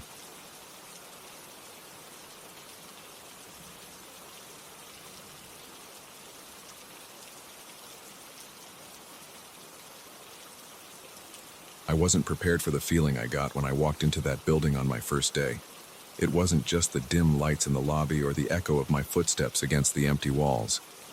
It was the sense that something in there didn't like visitors after dark. This is how it started. I took the job because it paid well, and I needed a change. They placed me in a large office tower in a half-abandoned business district. Most of the surrounding buildings were empty, and the ones still in use had only a handful of employees. My new office was on the 8th floor, which looked like it belonged to another decade. The carpeting in the hall was worn and stained. The walls had scuff marks that no one ever bothered to paint over. The fluorescent lights hummed when I walked by. In the morning, maybe a few people showed up, but they stayed in their own corners. The place was a maze of identical hallways and empty cubicles. I didn't mind at first. I liked the peace and quiet. On my first day, I noticed the silence right away. It was like the building swallowed all sound. Even the air conditioner made a muffled noise, as if it was trying not to disturb anyone. My office was down the corridor from the elevator. It had a big window facing a row of old warehouses. The view wasn't special, but it was something. I set up my computer, arranged my few personal items on the desk, and settled in. I could work at my own pace. The job was mostly administrative tasks and report writing. It felt like I could focus better without people constantly walking around. There was a break room on the opposite side of the floor, but it was always empty. I saw it only in passing when I went to get coffee. The overhead light in there flickered, like it was on its last leg. No one ever replaced it, so it just flickered whenever it felt like it. I had a normal routine for the first few weeks. I'd come in around 9, finish up by 5 or 6, and leave. I didn't know any of my colleagues well. I recognized a few faces in the lobby elevator in the morning, but no one spoke. The whole place felt sleepy. Sometimes I'd hear a door close far down the hall, but I wouldn't see anyone. I figured they kept different hours. Then one evening, I had to stay late. It was a Friday and I had a deadline for a big report. I felt confident I could wrap it up in a couple of hours. By 7, the entire floor felt deserted. The hallway lights near the elevator turned off automatically, but the ones near my office were still on. The air felt stale and the hum of the fluorescents grew louder because there were no other sounds. I tried not to pay attention. I put on my headphones, listened to some background music, and typed away. Around 8, I realized I was hungry. I hadn't seen a cafeteria or any restaurants within walking distance since most places closed early. I decided to power through the hunger and get the report finished. While I worked, I noticed out of the corner of my eye that the light in the corridor across from me was flickering. It wasn't unusual. Lights in this place always seem to flicker, but this time, it was flicking in a steady rhythm, like someone was flipping the switch on and off. I tried to ignore it, but it went on for a while. It started getting on my nerves, so I got up to check. I figured maybe it was a wiring issue or something that needed a quick fix. When I stepped into the hall, the light stopped flickering. It was steady, like I'd imagined the whole thing. I walked a bit down the hall, looked around, and didn't see anyone. The entire floor looked empty. The break room door was shut, the elevator area was dark, and all the other offices were locked. I shrugged and went back to my desk. I put my headphones on again and opened the report file.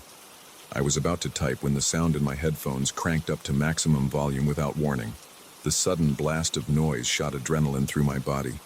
I jumped, yanked off the headphones, and fumbled for the computer volume controls. I stared at the screen, but the volume icon showed it was at a normal level. I lowered it all the way, thinking maybe I'd accidentally pressed something. Then I tried again. The moment I put the headphones back on, the volume went to maximum again. The music blasted my ears. My hands shook a little as I turned off the entire computer. I expected the sound to stop. It didn't. The headphones were still screaming music at top volume, even though my computer screen was black. It felt like my heart was pounding in my throat. I unplugged the headphone cable, but the music kept going for a second, then abruptly cut off as if someone had flipped a switch. I stood there, holding the headphone cable in my hand, breathing hard. I could hear my pulse. My scalp was tingling. I tried to calm down, but something about that moment felt wrong. My computer was off, so how did the headphones keep playing music? I told myself it was a glitch. Maybe some weird electrical feedback or a short circuit in the headphone jack. I sat back down, waited for my heartbeat to slow, and turned the computer on again.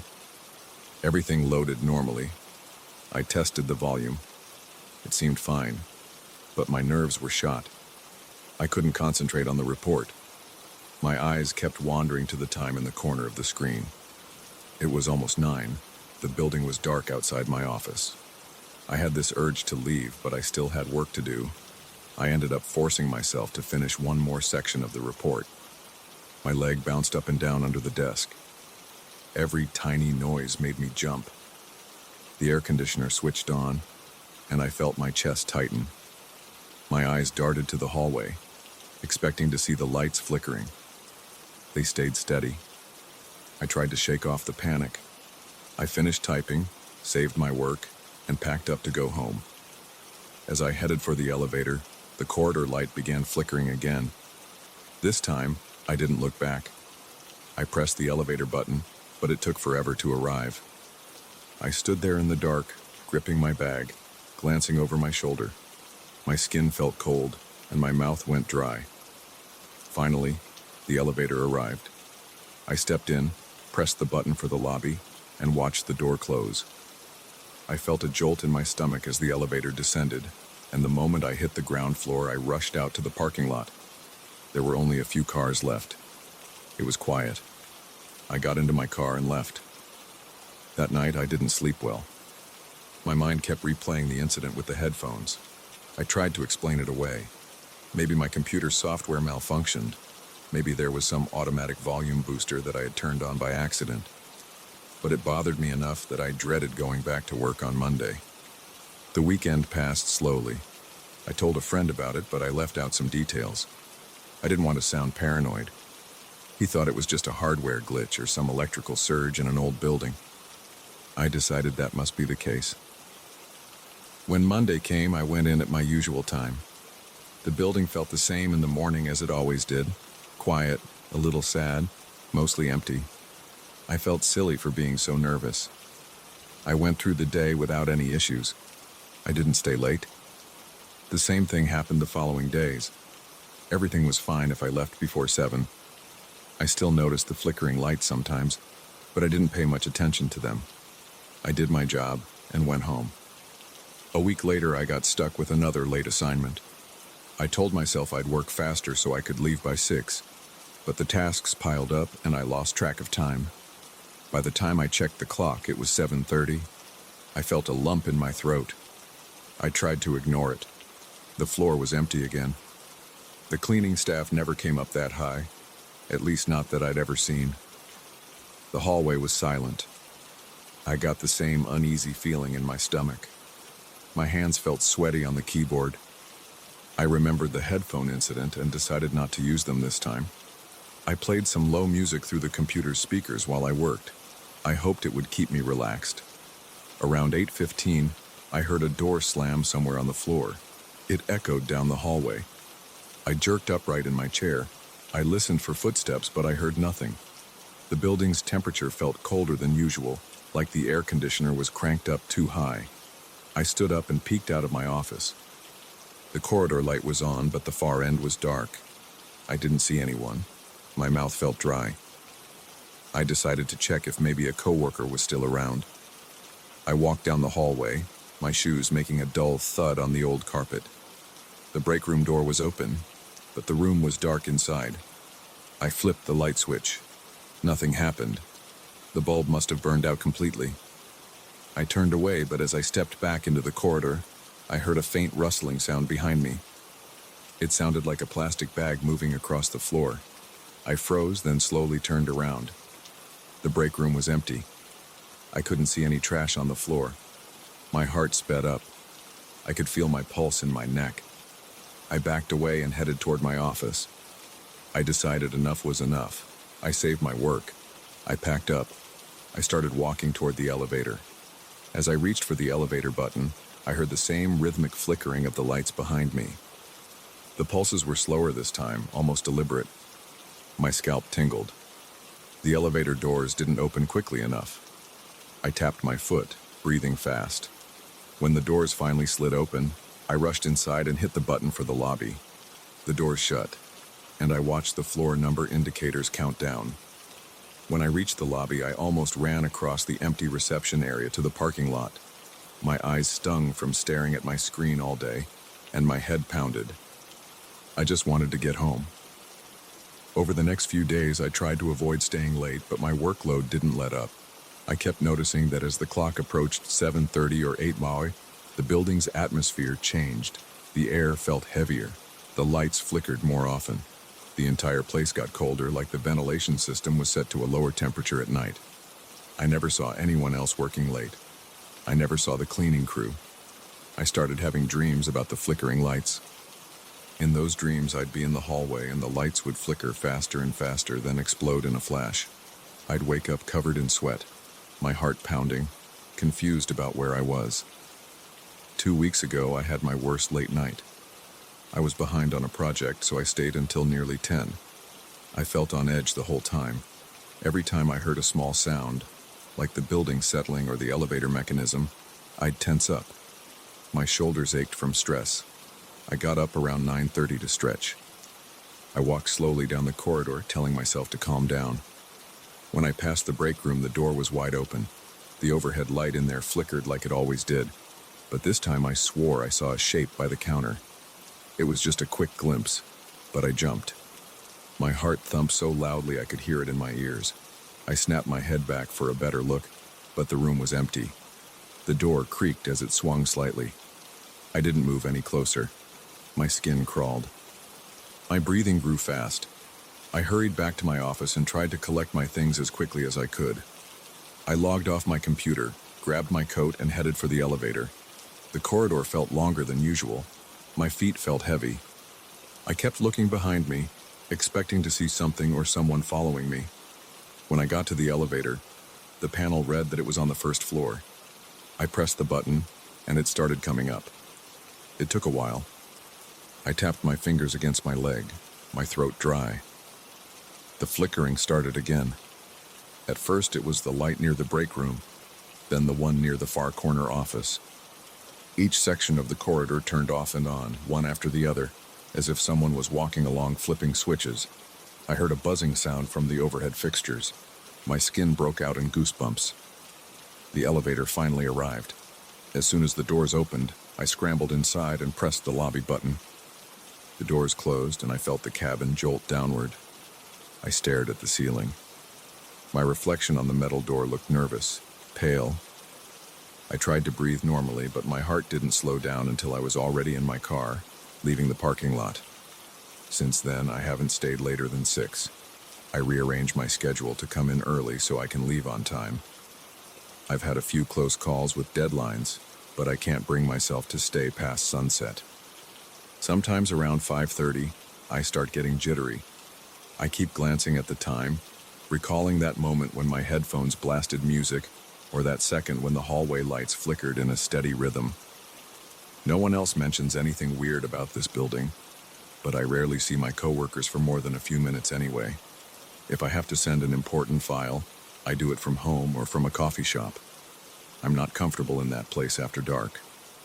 It feels like the building shifts at night, like the floors stretch into something empty and cold. I still don't have an explanation for what happened with my headphones that first night. I tried to talk about it with a local IT guy, but he just shrugged and said it sounded like a freak hardware error. All I know is that it felt too sudden, too intentional. The flickering lights are easier to write off as old wiring. But the pattern in their flicker felt strange. It wasn't random. It was timed, as if someone or something controlled it. Right now, I stick to my early schedule. I keep my phone charged in case I ever get stuck late again. I don't listen to music through headphones in the office. If I ever have to stay after dark, I don't plan on investigating any strange lights. If I hear doors slamming or see the break room door open by itself, I'm leaving immediately. I don't care about missing a deadline or risking my job. There's a line between being dedicated and ignoring every alarm bell in my head. I don't know if it's just my imagination. Maybe this old building has a bunch of electrical problems, and I got spooked once, so now I notice every flicker and every sound. but my gut tells me otherwise. Every time the clock hits around 8, the atmosphere changes. The lights flicker a certain way. The corridors seem darker, even with the fluorescents on. And I remember how it felt when the music blasted through my headphones, long after the computer was shut down. That's why I'm careful now. That's why I rush out before night falls. And that's why, even though I try to act normal, I can't shake the chills I get every time I look at that clock and see it getting close to the hour when everything started. I'm still working there because I need the paycheck, but I don't feel safe. Even during the day, the building feels hollow, like it's waiting. I try not to linger in the halls or the elevator. I keep my head down and do my job. Every night I leave on time, glance over my shoulder, and head straight for my car. I don't think this building is haunted in the typical sense. I've never seen a ghost. I've never heard a voice.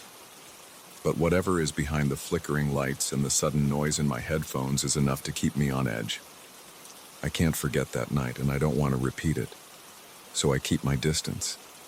I try to push it out of my mind. But every time I pass the 8th floor corridor, I remember that moment when I realized the building wakes up at night. And that memory is enough to send a shiver through me even now.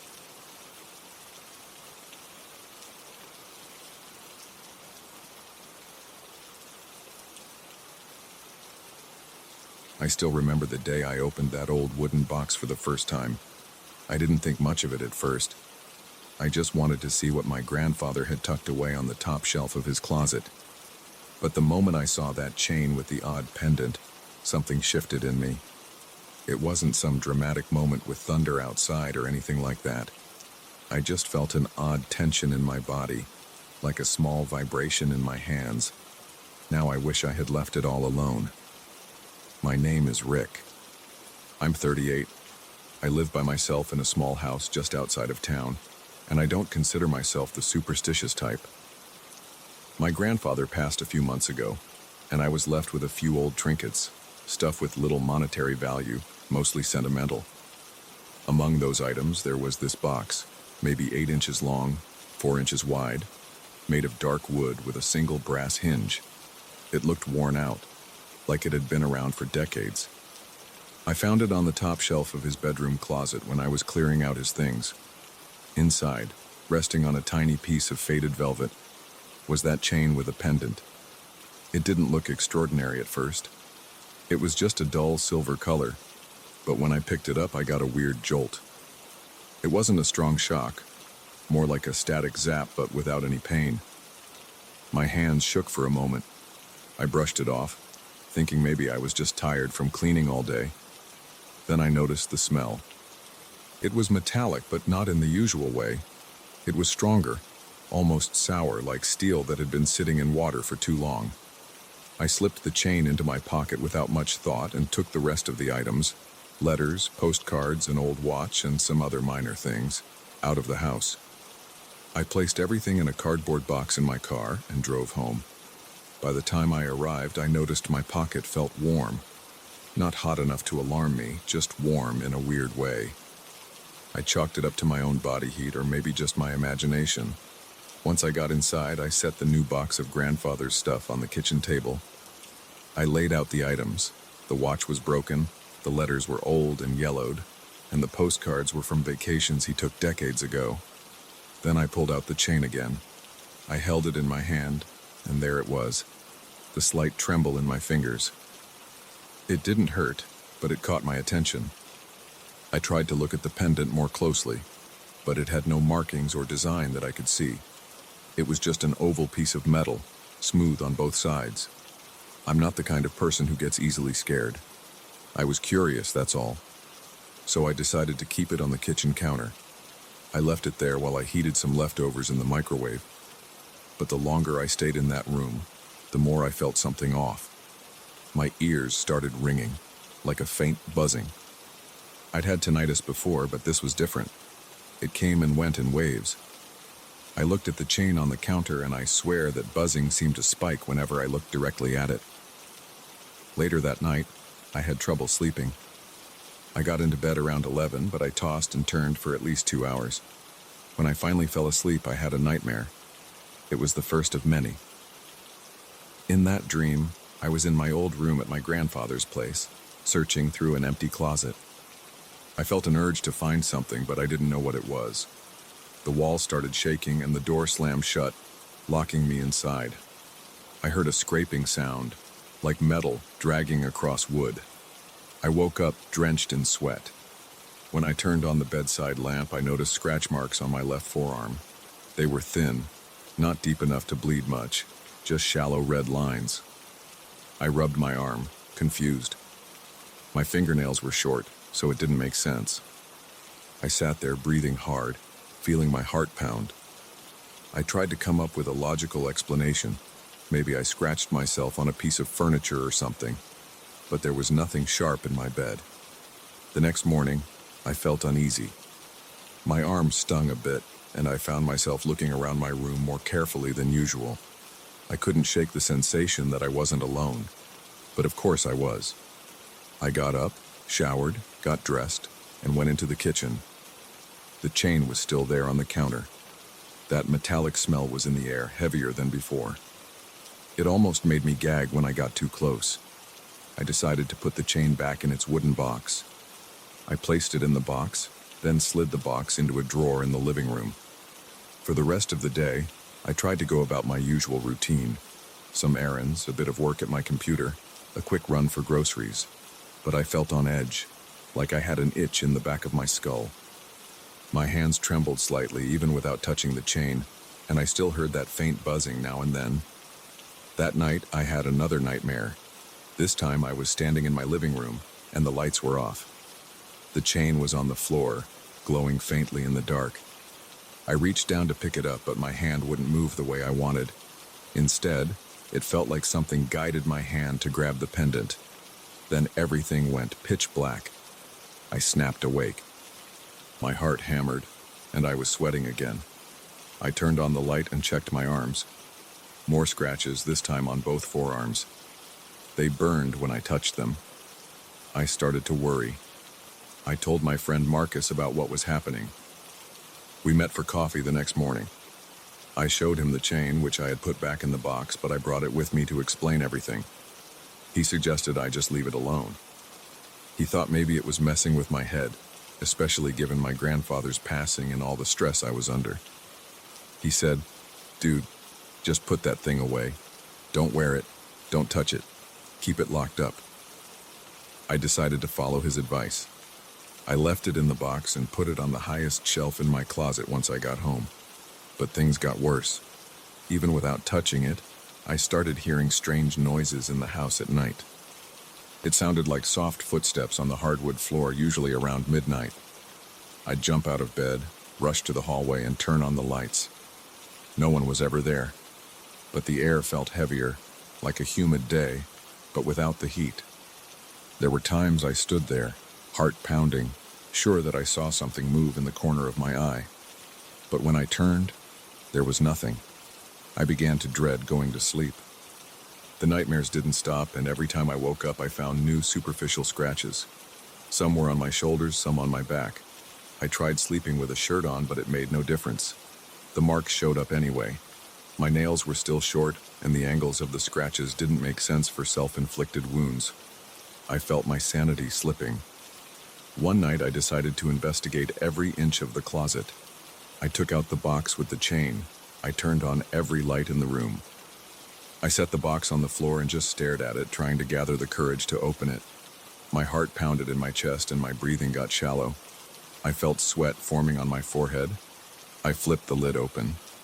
The chain sat there looking dull as ever, but it practically radiated that metallic smell. The buzzing sound grew louder in my ears. My fingertips felt cold. I reached in and grabbed the chain. My hands shook more intensely this time. I held it up close to my face, turning the pendant over, trying to find anything.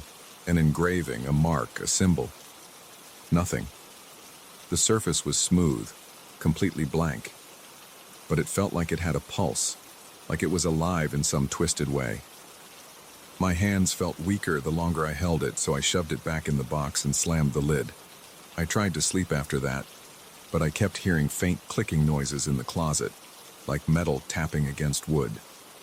Every little sound in the house startled me. When I did drift off, I dreamed of being dragged across the hallway, unable to speak or resist. In the dream, I felt a heavy weight on my chest, pressing down, suffocating me. I woke up gasping, sweat dripping down my neck, my heart pounding so hard I thought it might burst.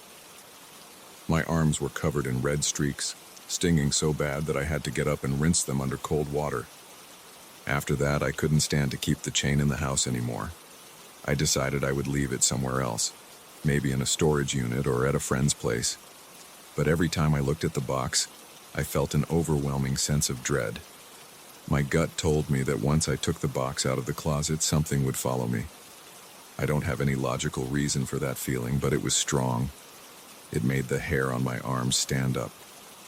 I tried to distract myself with TV, music, even some light reading. But the same pattern repeated each night. Strange footsteps, soft scraping noises, nightmares, new scratches. I stopped inviting people over because I felt embarrassed. My house looked normal during the day, but at night it turned into a place I hardly recognized. Every shadow seemed longer and darker. Every door creaked louder. I started triple-checking the locks. I even bought new cameras and installed them around the exterior, but none of that helped. One night I texted Marcus around 2 a.m. telling him I couldn't handle it anymore. He told me to get rid of the chain permanently, but I couldn't bring myself to throw it in the trash or bury it somewhere. It belonged to my grandfather, and despite everything, I felt weirdly guilty about discarding it.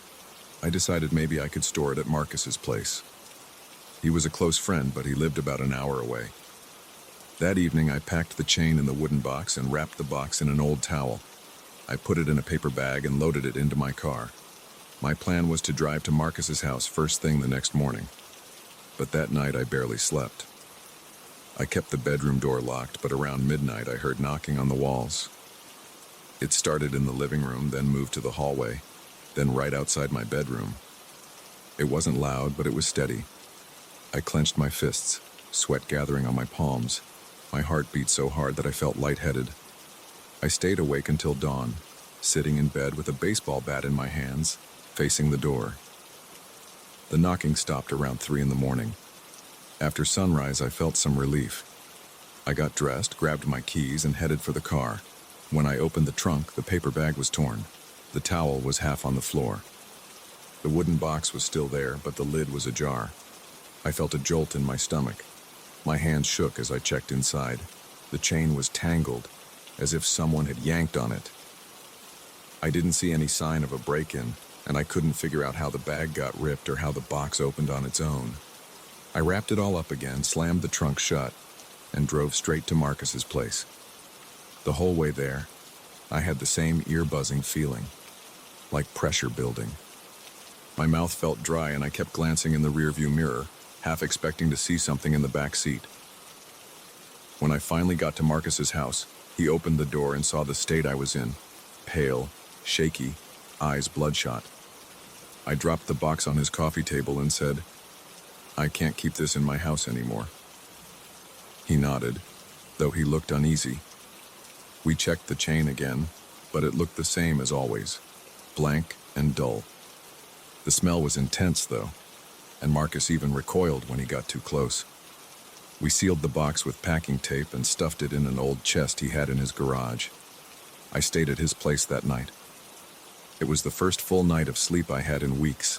No footsteps, no knocking, no nightmares, no scratches. The next morning, I felt like a new person, though I was still jittery. I told Marcus I'd come back in a few days to see how things were going. So far, I haven't had any more nightmares or unexplained scratches, but I can't shake the feeling that whatever was in that chain isn't done with me.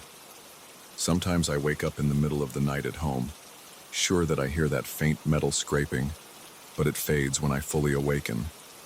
Maybe it's just my imagination, maybe not. All I know is that I can't handle having that thing near me again.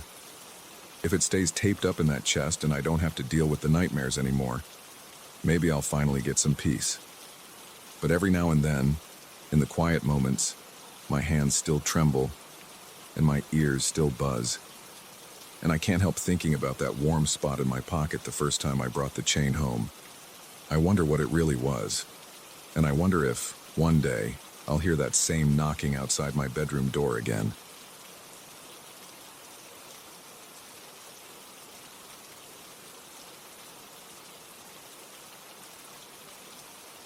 I still remember the first time I saw the old military warehouse. It was a blocky gray building near a deserted road outside town. The chain-link fence around it had gaps, and the main gate hung on one hinge. I noticed broken windows, rusted doors, and tall grass growing through cracks in the pavement. Something about it pulled me in right away. I couldn't ignore the urge to see what was inside, no matter how run down it looked. I told my friend Mark about it, and we decided to check it out that same week. On a late afternoon, we drove my small car to the edge of the property. I parked behind some bushes so no one would notice us. The air felt heavy with humidity, and the sky was a dull gray. I heard crickets even though it wasn't dark yet, and each chirp made me feel more aware of my surroundings. The fence was easy to climb, and after a few minutes, we stood near the main door of the warehouse. The door was a thick metal slab that had a large dent near the handle. It looked like someone tried to break it open a long time ago. Mark pressed on it, and it gave way with a screech. We stepped inside. The first thing I noticed was a stale, dusty smell. My nose twitched, and I tried not to breathe too deeply. The floor was concrete with cracks all over. Empty crates and broken chairs lay scattered around. Some overhead lights were still there, but they were covered in grime and didn't work. The space felt massive, even though most of it was empty. My footsteps echoed when I moved, and that echo made me feel like I wasn't supposed to be there. Mark nudged my shoulder and pointed to the right. There was a narrow hallway leading away from the main area. It had a single flickering emergency light at the far end, but the bulb must have been on its last leg. The hallway walls had peeling paint, and parts of the ceiling looked like they might collapse. I could see water stains and exposed wiring overhead. I felt uneasy, like I was walking into someone's forgotten territory. We passed a few doors that were either locked or blocked by old furniture. One had a sign that said Command Office, but when I tried the handle, it wouldn't budge. We kept going. The deeper we went, the darker it got. I used my phone flashlight to see. The beam lit up a broken filing cabinet on the floor, scattered papers, and a desk flipped on its side. Mark stayed close behind me. He didn't say much, but I could sense his tension. His breathing was shallow, and he glanced over his shoulder every few seconds. Eventually, we reached a small room with a single table in the center. The ceiling lamp was broken, so it was dim, only lit by our flashlights. On the table, there was an old notebook. The cover was torn, and it looked like it had water damage. I picked it up. The pages were yellow and stained, with handwriting so messy I could barely read it. I saw random dates, incomplete sentences, and mentions of night patrols. Some lines described strange noises at night. Another part mentioned voices calling to the soldiers on guard duty. I felt a chill run through my arms when I saw the words voices calling. I tried to imagine the scenario. A soldier alone at night hearing something that sounded like a person speaking, only there was nobody there. My heartbeat sped up. I handed the notebook to Mark so he could see for himself. He frowned at the messed up writing. He squinted at a passage that described footsteps echoing in the corridors. Then he shut the notebook and handed it back. He didn't say a word. We heard something from down the hall, like a distant thump. It sounded like a door closing, but it came in a slow, repeating pattern.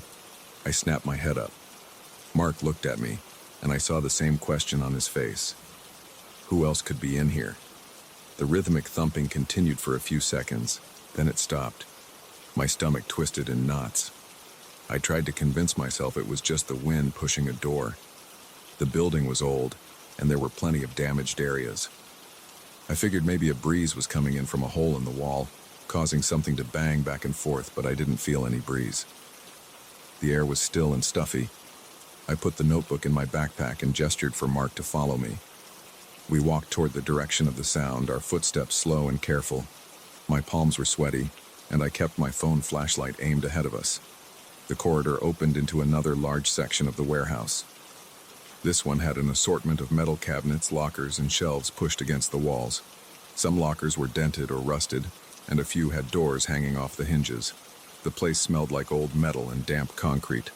Our flashlights caught drifting particles of dust floating in the air. We checked a few of the lockers out of curiosity. Most were empty. One had a stack of moldy papers. Another had a single boot that looked torn and covered in dust. I heard a faint dripping sound somewhere, like water leaking through the roof. I felt my shoulders tense up with every step, worried that we might see a rat or something worse. But there was nothing.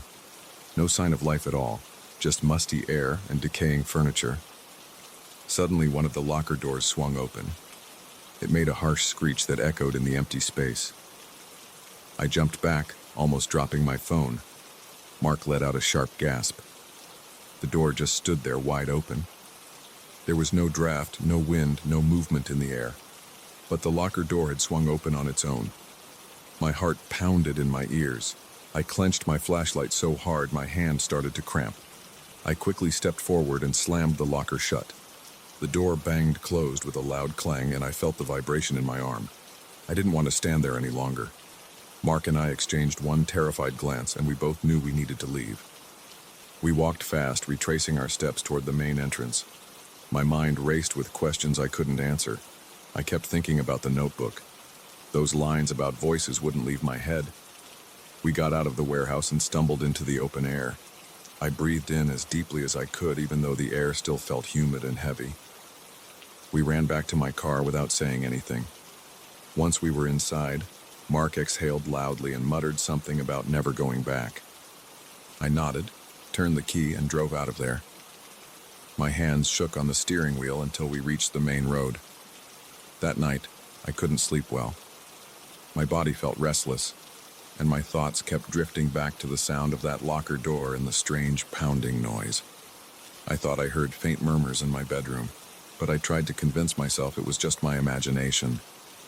Around 3 a.m., I finally dozed off. My dreams were chaotic. I saw long corridors that looked like the warehouse hallways. I heard voices echoing my name.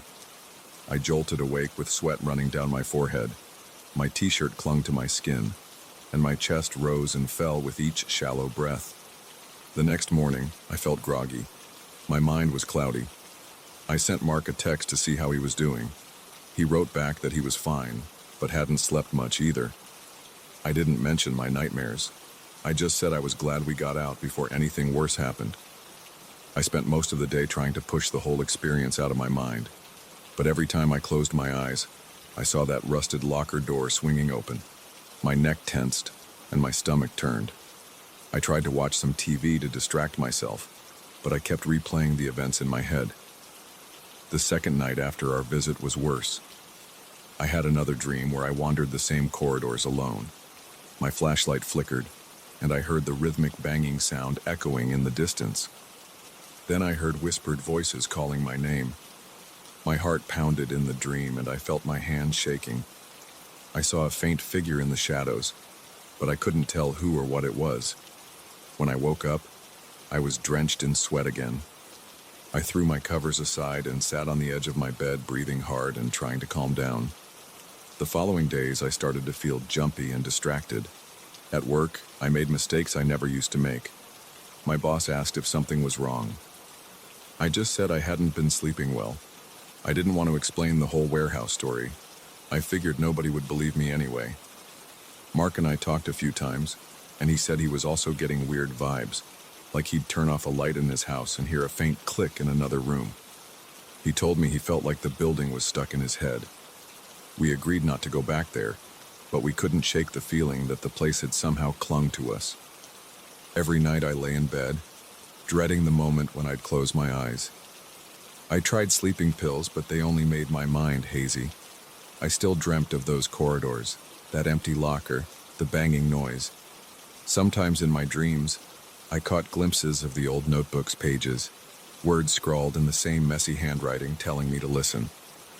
In those moments, my heartbeat would spike, and I'd wake up gasping for air. I'd reach for my phone, but I never wanted to look at the time. It always felt like it was the middle of the night. One evening, I decided to open that notebook again. I pulled it out of my backpack, which I'd dumped in my closet. It smelled musty, like the warehouse.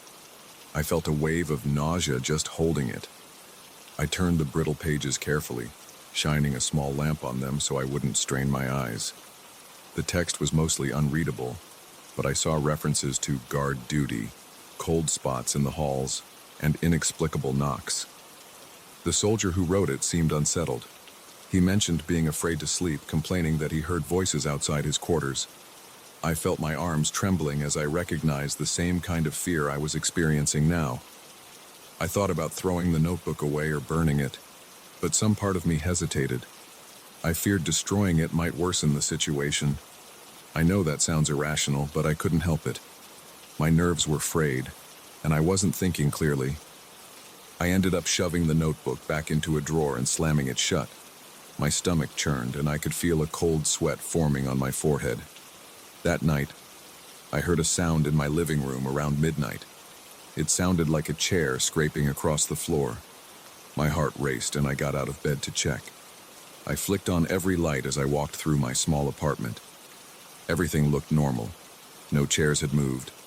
Nothing was out of place.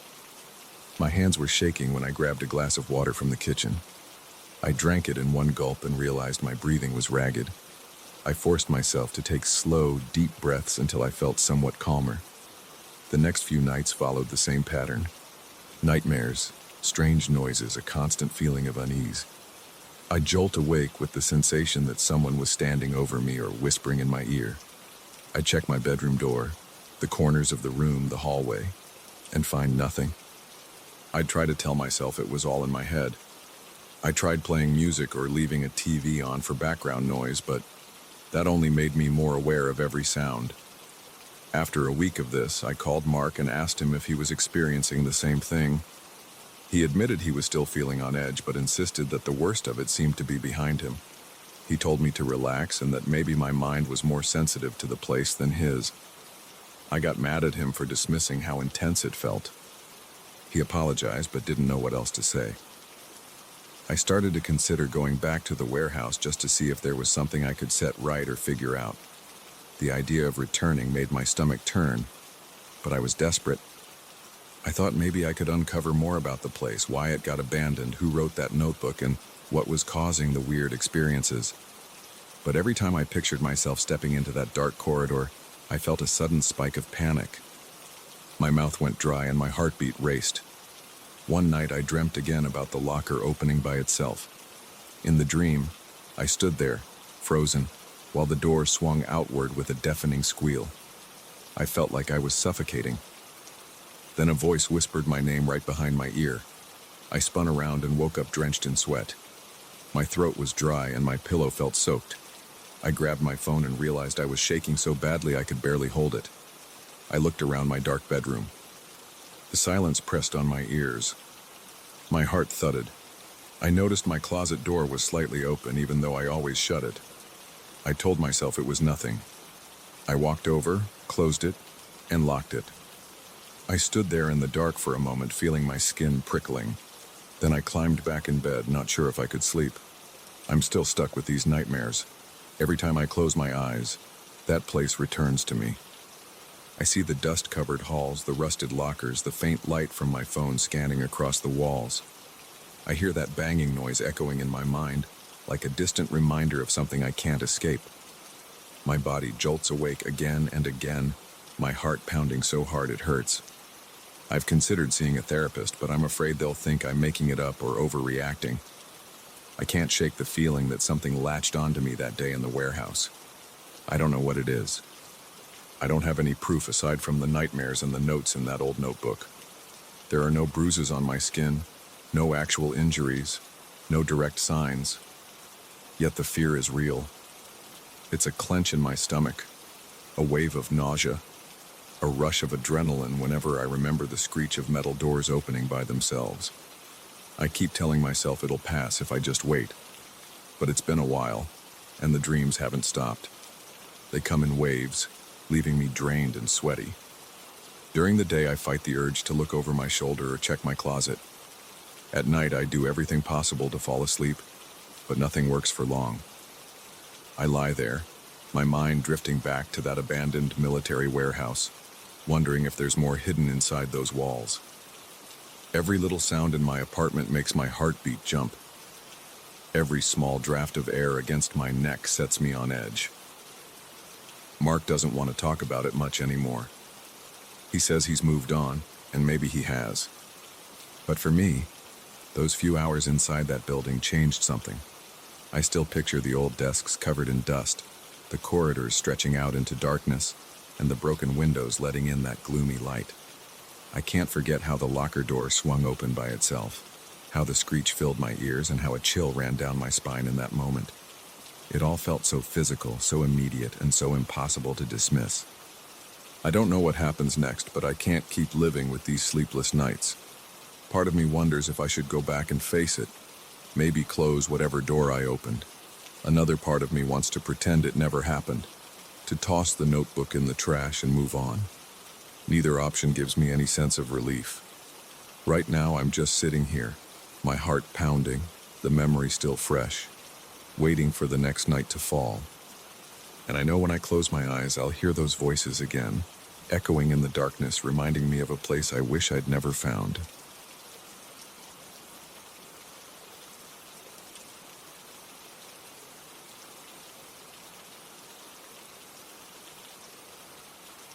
I woke up on Saturday at around 3 in the morning because I heard my phone ringing. The sound was muffled. At first, I thought I was dreaming. My eyes were half open, and I wasn't sure if that vibration in my ears was real or some leftover noise from whatever I'd been dreaming about.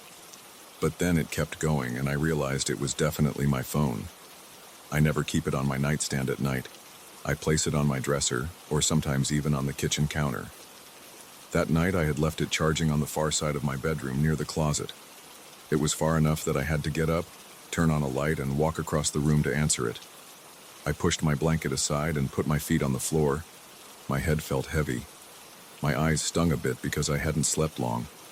I checked the clock on my bedside table, and it said 3:02 a.m.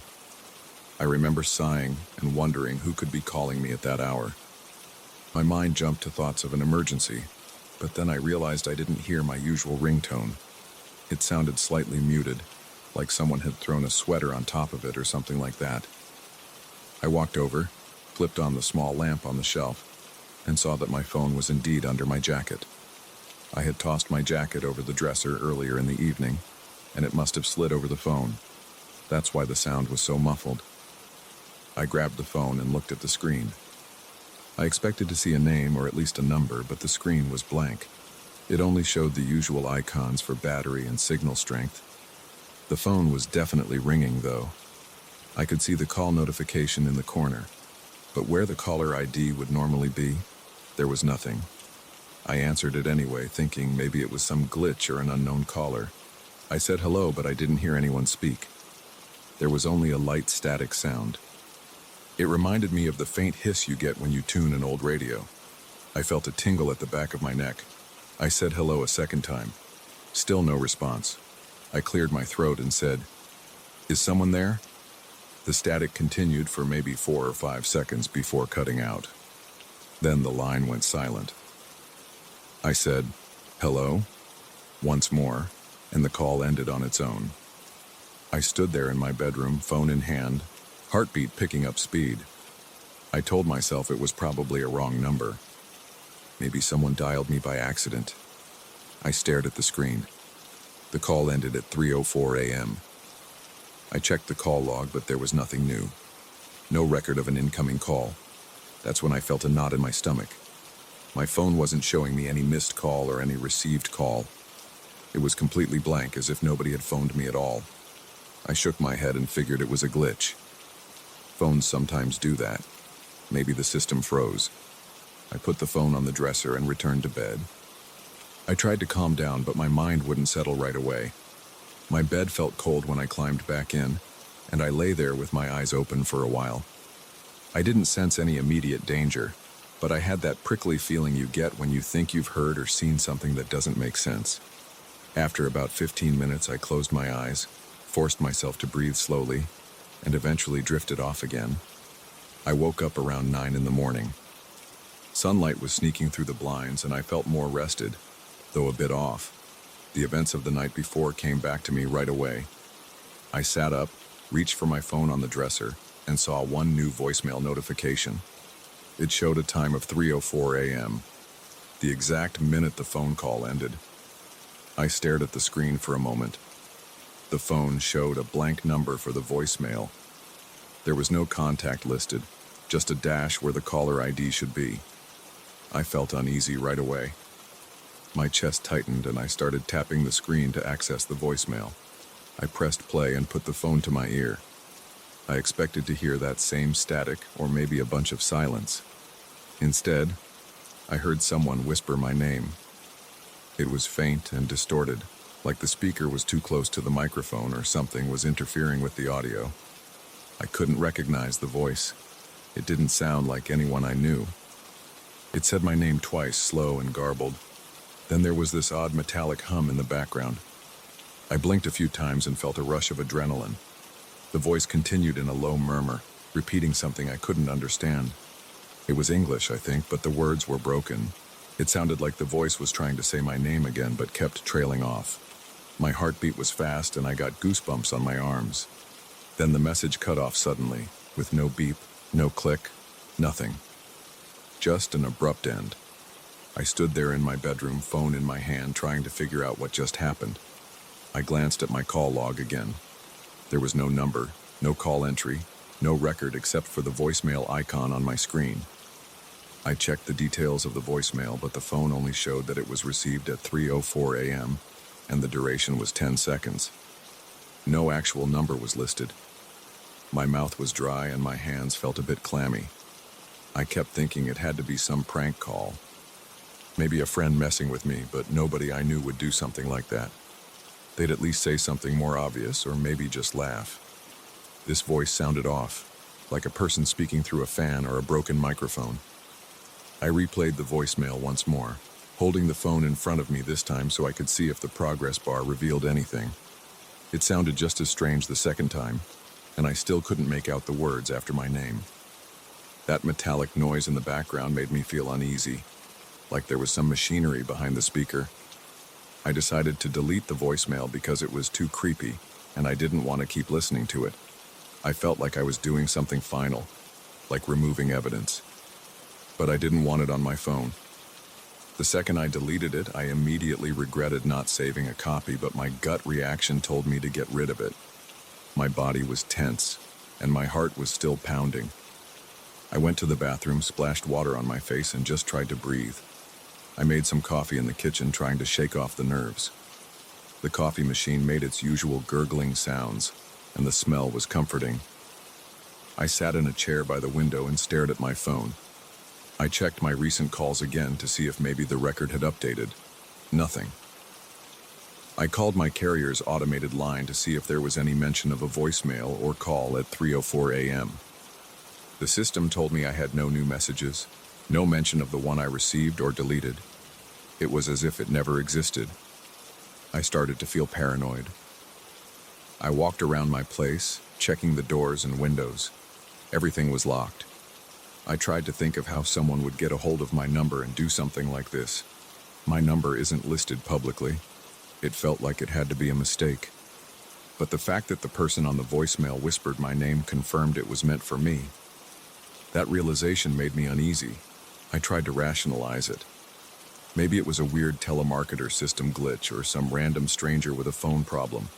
Or maybe a messed up automated message. But none of that made sense. Nobody uses an automated system to whisper names in the middle of the night.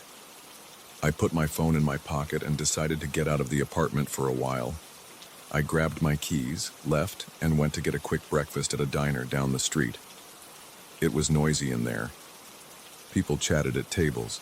Silverware clinked against plates, and the smell of bacon and coffee filled the air. Even though it was comforting to be around other people, I couldn't shake the anxiety. I kept checking my phone to make sure there were no more calls. I felt my stomach twist when I thought about the voice. It kept echoing in my head. I tried to distract myself by focusing on my meal. I ate some eggs and toast, but the food tasted bland. My mind was somewhere else. After a while, I paid my bill and left. When I got outside, my phone buzzed with a text message. I felt a flash of alarm in my chest, but it was just a friend asking if I wanted to watch a game later. I typed a quick reply, telling him I might join. Then I stood on the sidewalk, feeling the phone in my hand, remembering the voicemail. I told myself not to dwell on it. I told myself it was a one-time thing. I went back home and spent some time cleaning up my living room. I put music on my speaker to fill the silence. The more I moved around, the easier it was to push away that uncomfortable feeling.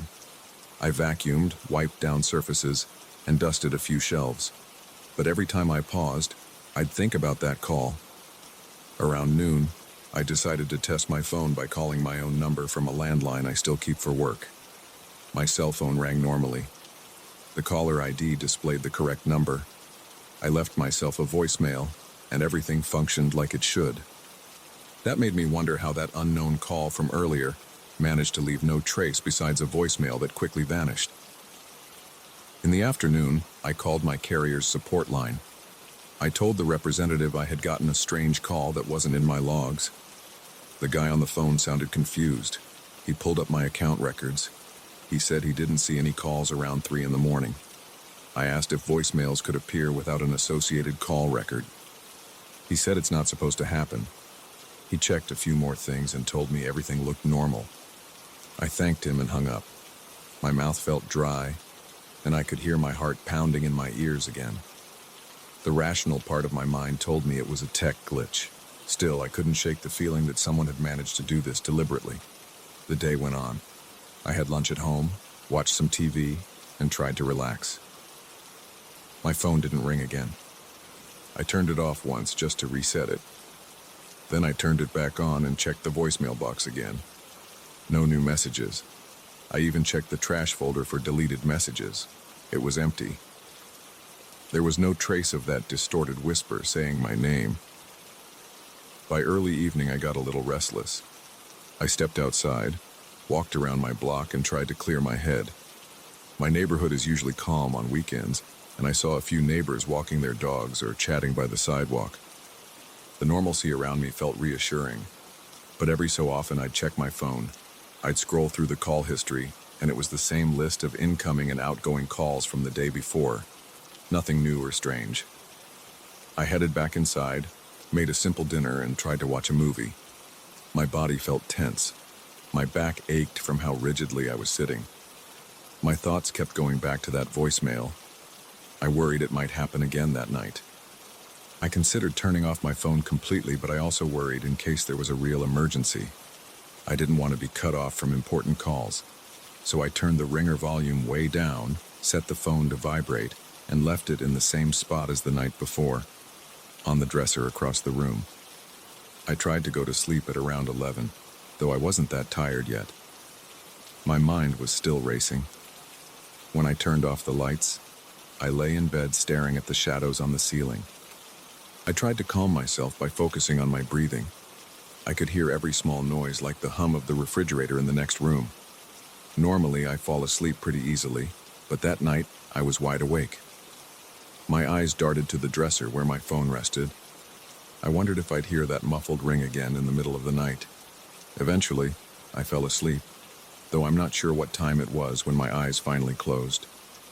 I slept in fits, waking up every so often to see if my phone was lighting up. At one point, I sat up and checked the time. It was around 2:45 a.m.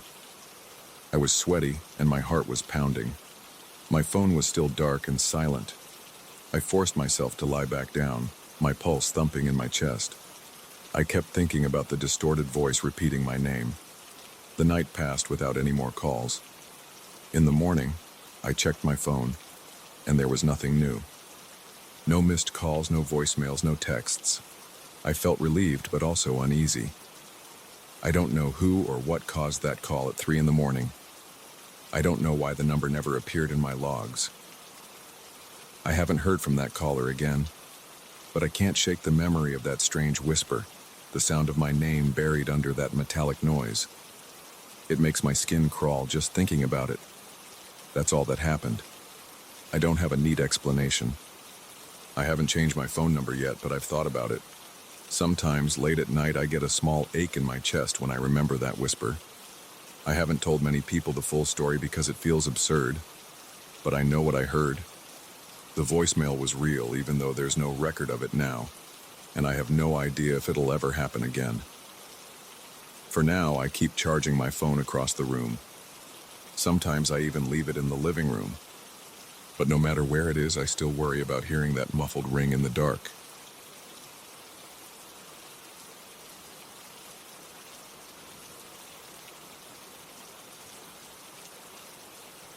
I was brushing my teeth one night when I heard a faint tapping coming from somewhere near the kitchen.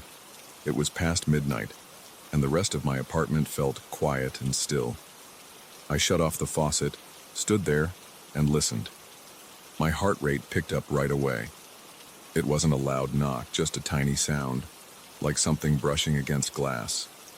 I dried my hands on a towel and walked toward the kitchen, making sure I moved slowly so I could pick up any other noises. At first I thought it might be the wind outside, but the air was calm. I walked around the small table, stepped toward the glass door that leads to my little outdoor area, and stared at my own reflection. There was nothing strange at that moment, just my face in the glass, a dim reflection from the overhead light. Still, something about that tapping stayed with me. I grabbed a glass of water and went back to the bathroom, trying not to think about it. But the sound bothered me enough that I had trouble sleeping. The next night, I stayed up late again. I was watching some random videos on my phone and realized it was almost 1 in the morning.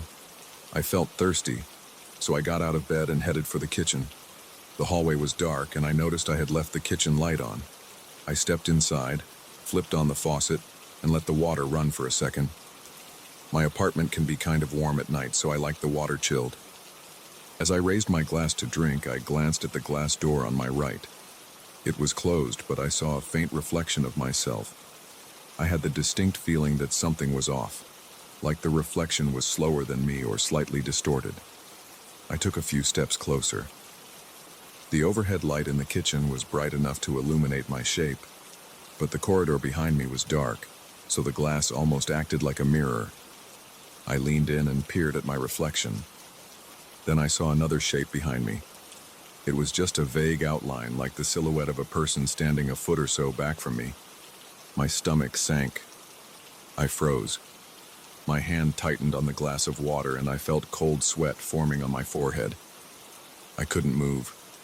Part of me wanted to spin around, but I was terrified I would see someone I didn't recognize, or worse, someone who shouldn't be there at all.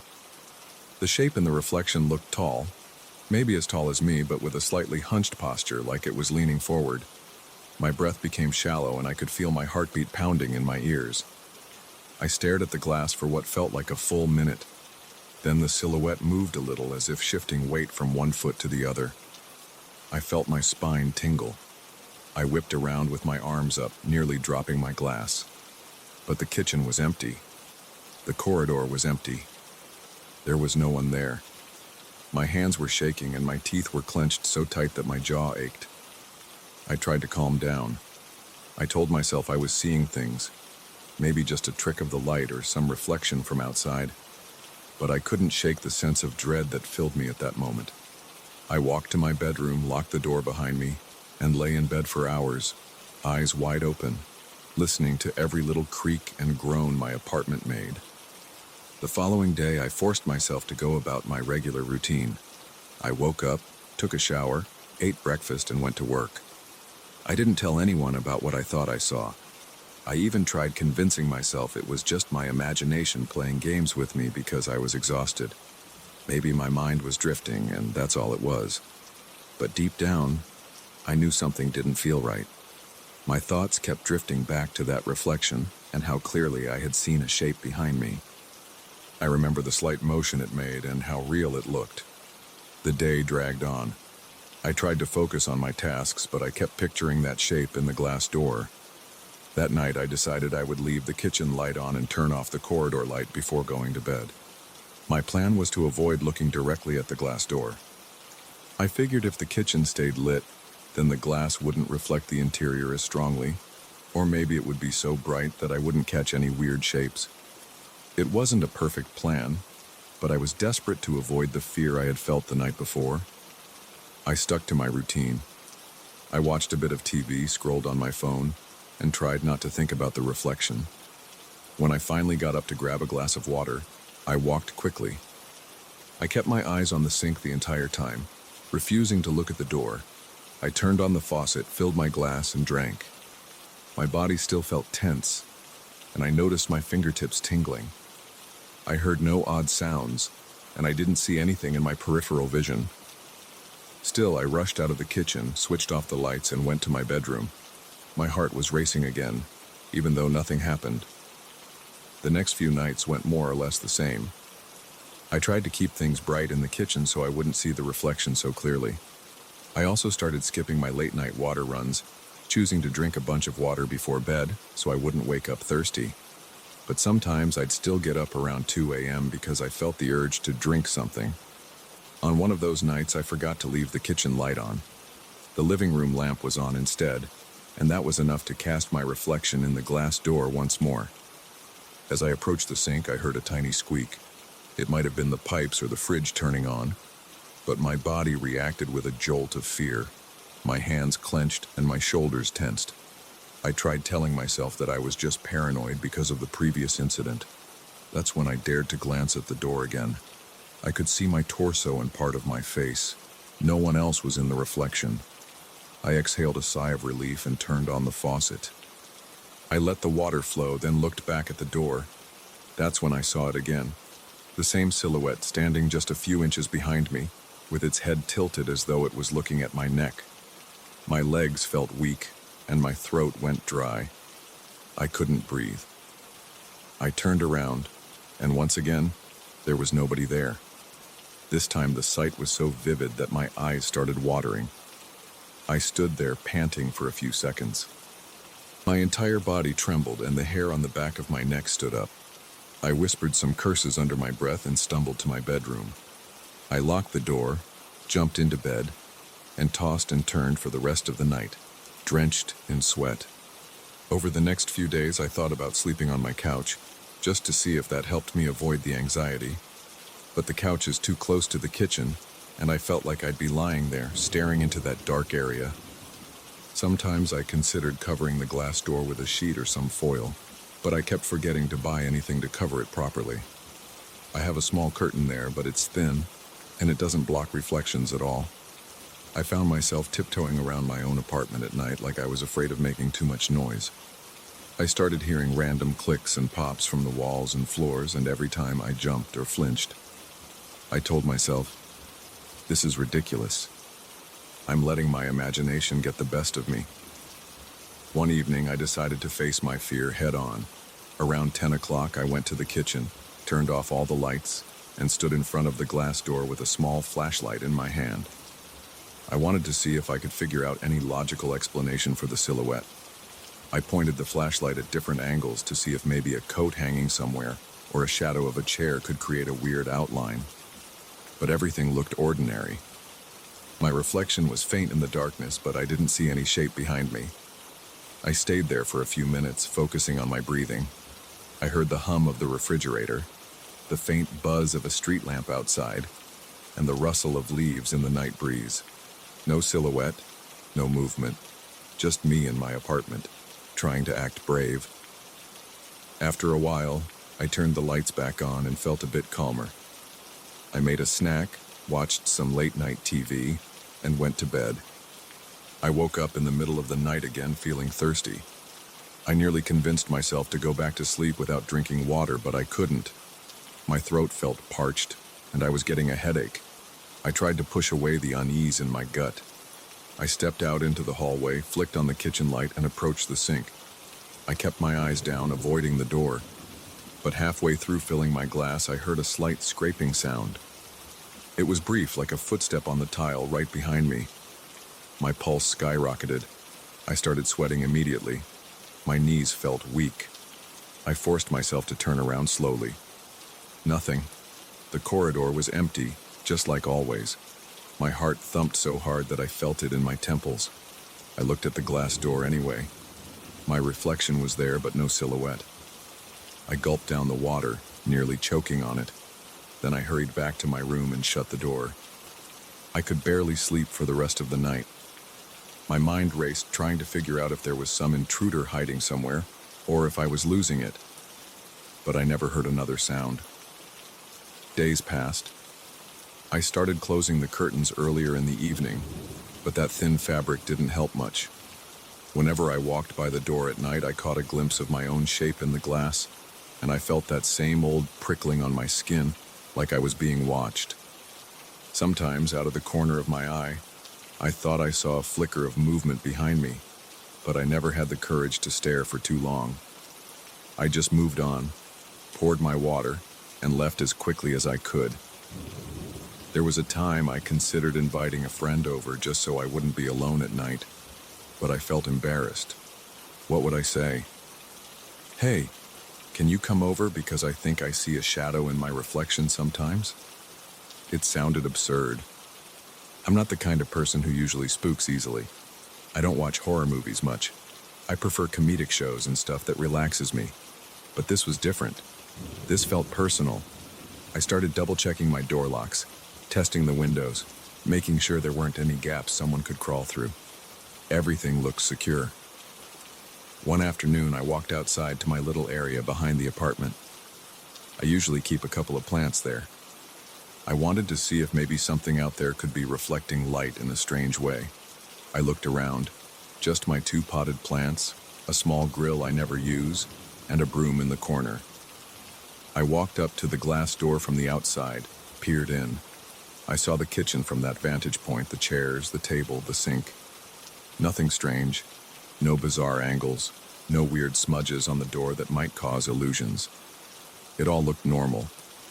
I felt a chill as I imagined how I must look from inside when I see that silhouette. The idea of something being behind me still gnawed at my mind.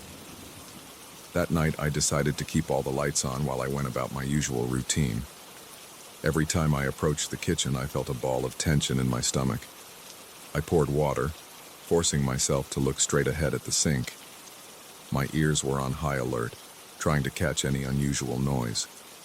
All I heard was my own breathing and the faint traffic outside. It was unnerving how quiet the apartment got. Once I finished drinking, I turned off the faucet and moved away fast. I could feel sweat on my palms. The next day, I left work early. I bought a heavier curtain for the door, one that was supposed to block outside light and reduce any reflection. When I got home, I installed it. The material was thick, and it covered almost the entire glass. I figured this might solve the problem once and for all. That night, I walked into the kitchen without feeling nervous. I poured my water, glanced at the curtain, and felt relieved. I couldn't see my reflection in the glass anymore. I felt like celebrating this small victory. I watched TV, relaxed a bit, and went to bed around midnight. But sometime in the middle of the night, I woke up again.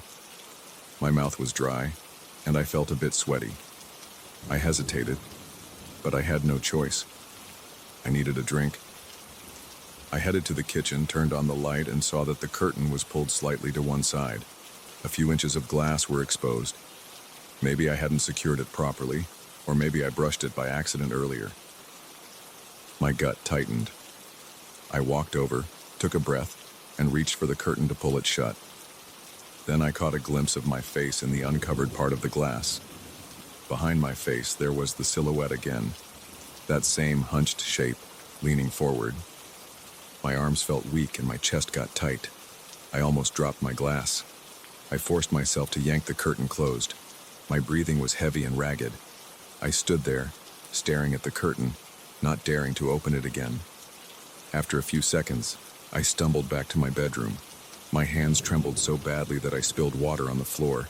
I locked myself in, laid down in bed, and just stared at the ceiling, listening to my heart hammer in my chest. I felt a bit dizzy, and my shirt stuck to my skin from sweat. The rest of the night was a blur of anxious thoughts and restless tossing. Every time I closed my eyes, I pictured that shape behind me, almost touching my back. I haven't moved out of this apartment. I'm still here. I still have that same kitchen, that same door. Most nights I keep the heavy curtain drawn all the way. Sometimes I stack boxes in front of it so the curtain can't slide open by itself. I try not to think about it, but every once in a while I wake up thirsty and I have to go out there.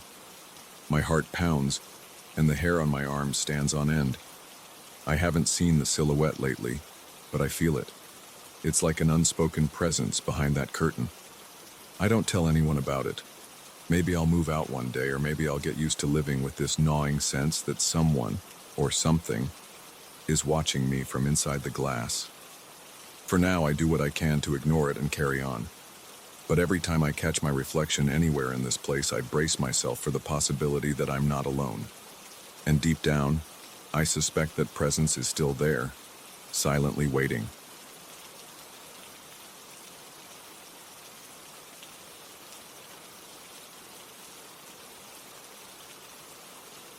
Last Thursday night, I was in the parking garage beneath the building where I work, and something happened that I still can't fully explain. I'm a practical guy, and I don't scare easily, but when I heard that voice echo through the concrete corridors, I felt a chill rush through my entire body. I want to tell you what happened step by step without dressing it up. I need to get this off my chest. I work in a tall office building downtown. The place has a sub-basement used for parking and for storing cleaning supplies, old boxes, and spare equipment. It's not exactly welcoming. The walls are gray, the ceiling is low, and the overhead fluorescent lights buzz whenever you turn them on. There's a constant smell of damp concrete and car exhaust. When you speak or move down there, your voice bounces off the walls like it's searching for a way out. That night, around 8 o'clock, I realized I forgot to double-check a circuit in the electrical panel. The building had been experiencing random flickers earlier that day, and my boss asked me to make sure the breakers were fine before I left. Normally, I would have done it right away, but I got caught up finishing reports. By the time I remembered, almost everyone else had gone home. I could have left it for the next morning, but I wanted to be thorough. So I took the elevator down to the garage level, then walked to the far set of stairs that led to the sub-basement. I had my car parked there too, so I figured I'd grab something from the trunk on my way back up. I stepped into the sub-basement, and the lights were already on. That struck me as odd because usually they're on timers or set to motion sensors that shut off after a while. Still, I didn't think much of it. I headed over to my car first, unlocked the driver's door, and reached in to grab my phone charger. I always keep a spare in the glove compartment.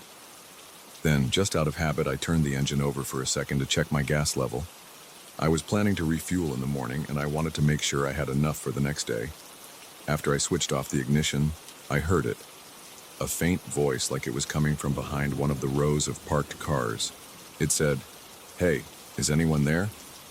in a low, distant tone. For a split second, I thought it was the echo of my own noise, but I hadn't spoken. I sat there in the driver's seat, engine off, the overhead light in the car shining on my hands. My heart skipped a beat, and I remember thinking, did I just imagine that? I got out of the car and shut the door. The sound of the car door echoed around me. I stood still, holding my breath for a moment, listening for any movement. The sub-basement was silent, except for the faint hum of the fluorescent lights. I was sure I'd heard someone call out, but I couldn't see anyone. The place is mostly open, with a few columns, some stacked boxes, and parked vehicles scattered around. If there was another person there, I should have been able to spot them pretty quickly. "Hello?"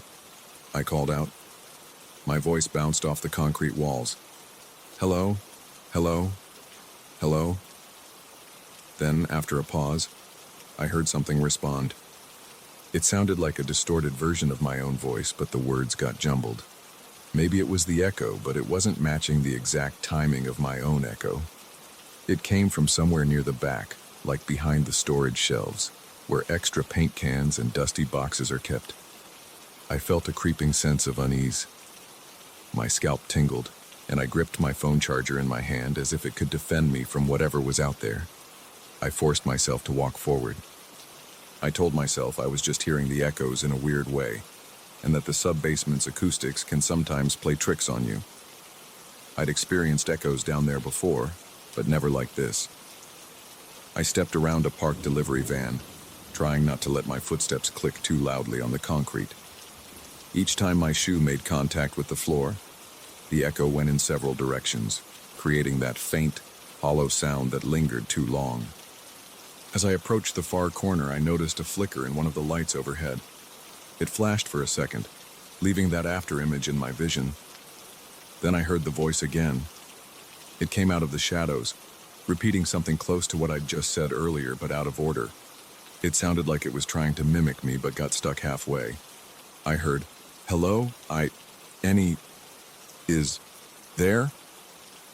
The words were scrambled, as if someone had recorded me and hit the wrong playback speed. My hands started sweating. I felt my shirt clinging to my back and my pulse picked up. I looked around, trying to see if maybe there was a speaker or some old equipment that could be causing these sounds. The sub-basement has old pipes and an outdated intercom system that nobody uses anymore. For a moment I wondered if the system had gotten stuck or malfunctioned, but I couldn't see any speaker that would create a sound that clear. I walked up to the chain-link fence that separates the parked cars from the maintenance supply area. Beyond the fence, there's a small corridor leading to the locked storage room. I didn't see any movement. Everything was still. I listened carefully, holding my breath. All I heard was the buzz of electricity. Then I spoke again. "Is somebody here? Hello?" The echo came back. "Somebody here. Hello?" But after a second, I heard an extra voice layered on top. Faint but definitely there, almost stumbling over the same words. It felt like the walls were closing in on me. The place smelled damp and stale, and my nostrils flared as I tried to stay calm. My throat went dry. I told myself it had to be an echo, but I'd never heard an echo that repeated the same phrase more than once. I took another step forward, and that's when I realized the voice was coming from multiple directions at the same time. It wasn't just bouncing in one corridor. It seemed like it was popping up in 3 or 4 places. It was faint, but I could sense it circling around me. I felt a sudden wave of claustrophobia, like I couldn't get enough air. My mind raced. There had to be a logical explanation, maybe pipes in the walls, or some kind of weird resonance. I stood there scanning the area. Nothing moved. All the cars were still and there was no one else in sight. I decided I'd had enough. I still needed to check the electrical panel, but my nerves were on edge. I hurried toward the back wall where the panel was located. It's a gray metal box with large switches and rows of breakers. I opened it, looked at the rows of numbers and labels, and tried to focus on the task. I flipped the switch I was supposed to check, verifying that the circuit wasn't tripped. Everything looked okay, so I shut it. My hand was trembling, though. I could hear my breathing echo in my ears. Then, without warning, I heard a loud thump. It sounded like something fell or got knocked over behind me. I spun around and stared into the rows of parked cars. The noise echoed, then died out. I squinted and saw a stack of folded chairs leaning against a shelf. One of them was rocking slightly, like it had just been bumped. I didn't see anyone around it, though. My heart pounded. I whispered, "What the hell?" And then the echo picked it up. Hell. Hell. But I also heard a warped version. Huh. Heel. It was slight, but it made the hair on my arms stand up. I couldn't handle it anymore. I slammed the electrical panel shut, possibly leaving some switches the way they shouldn't be. I figured I could fix it tomorrow. I needed to get out of there. I retraced my steps, moving faster now, practically jogging across the concrete floor. My shoes squeaked, and I heard squeaks echo back. At the same time, there were fragments of the voice calling out words I'd said earlier. "Someone there? Hello? What the hell?" It was like the place was recording me and spitting back random pieces of my own speech. As I passed my car, I considered jumping in and driving out, but I realized I'd have to open the heavy garage gate from inside the security booth. That booth is on the upper level, next to the building entrance. I didn't want to risk fumbling with the controls if that strange voice was still following me, so I decided to use the stairs to get up to the main lobby. Once I reached the bottom of the stairwell, I looked back one last time. The sub-basement stretched out in front of me like some big concrete maze. The fluorescent lights flickered. I thought I saw a shape moving between cars, but it was probably just my own reflection bouncing off a window. I took the stairs 2 at a time. My heart was racing and my chest felt tight. I remember the clang of my footsteps on the metal steps and the echo that chased me up. Every time I landed on a step, it felt like the entire stairwell vibrated. When I was about halfway, I heard a final echo. Some there? The words were all scrambled, but they sounded weirdly close, like they were right at the bottom of the stairs. I didn't look back again. I didn't want to see anything else. I reached the door to the main floor hallway, swung it open, and stumbled into the fluorescent glow of the corridor. The door hissed shut behind me. I stood there, catching my breath, feeling sweat trickle down my neck. I tried to compose myself, but my hands were shaking so badly that I had trouble pulling the door fully closed. I left it propped open for a second, then forced myself to shut it tight. I realized I hadn't turned off the lights in the sub-basement. I also wasn't sure if I'd left the electrical panel in the right configuration, but I had zero intention of going back. My body was on alert, and my instincts screamed at me to get out of the building. I hurried across the empty lobby, past the silent reception desk. There were only a few security cameras mounted on the ceiling, and I felt like they were watching me run around like a scared fool. I kept imagining the voice drifting up through the vents. I got outside into the cool night air and stood there for a moment. I took a few deep breaths, trying to calm myself. The city lights flickered, and the streets were mostly empty at that hour. The parking attendant's booth on the surface level was empty too, because the night shift usually sits inside the main security office. I thought about going in there to report what happened, but I knew I wouldn't be able to explain it in a way that sounded normal. Hey, I heard an echo messing up my words down there. Wasn't going to earn me anything but weird looks. So I decided to call it a night. I walked to a nearby bus stop and caught the next bus home. The entire ride I kept rubbing my arms, feeling the goosebumps that wouldn't go away. That night I couldn't sleep. Every time I closed my eyes, I pictured the sub-basement, the hum of the lights, the shadowy rows of cars, and that mangled echo of my own voice repeating bits and pieces of what I said. My pulse would start racing again, and I'd toss and turn for hours. Eventually, I gave up on rest and just stared at the ceiling, waiting for morning. When I finally came back to work the next day, everything felt off. I took the elevator straight to my office, avoiding the garage and the sub-basement. I didn't even want to park down there. I ended up leaving my car overnight, which was unusual for me, but I just couldn't bring myself to face that empty, echoing space. At around 10 in the morning, my boss asked me to finalize the check on the electrical panel. I told him everything was fine and that I'd verified it. I lied through my teeth. I wasn't ready to tell him I left it untouched after hearing whatever I heard. If there was a real problem with the breakers, I figured someone else would report an outage. No one did, so I guess I got lucky.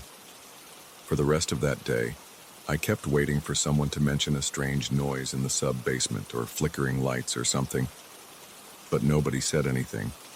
Business went on as usual. By the time lunch rolled around, I started to question whether I had overreacted. Maybe stress and fatigue made me jump at an echo. But deep down, I know what I heard. I know it wasn't a normal echo. Whatever was repeating my words wasn't doing it right. It sounded like something trying to speak but not quite understanding what the words meant. It's been almost a week now, and I still won't go down to that sub-basement alone. If I need to check anything down there, I make sure at least one of the maintenance guys comes with me. I haven't said why, and they don't ask. They probably think I'm just being cautious. But the truth is, I don't want to hear that voice again. I can't handle that feeling of being surrounded by echoes that don't match up. It felt like the sub-basement was alive, and it was using my own words against me. That's the story. There's no big revelation or dramatic conclusion. I didn't see a ghost and I didn't find any hidden speaker. I just heard something that shouldn't have been there, something that twisted my voice and fed it back to me from all directions. It rattled me so badly that I ran out and left everything on. I still haven't fixed whatever might be wrong with that panel. If the building didn't burn down yet, maybe there was nothing to fix after all. But I know what I heard, and I'm sure I'll never forget that scrambled echo calling out pieces of my own words. It's in my head now. Every time I walk by the doorway to the stairs, I feel a tingle in my spine. I think about that stillness, and that broken repetition. And I remember how it felt when I realized I was alone, but not really alone, in a dark place that shouldn't have had any voice at all. I just hope I never have to hear that sound again.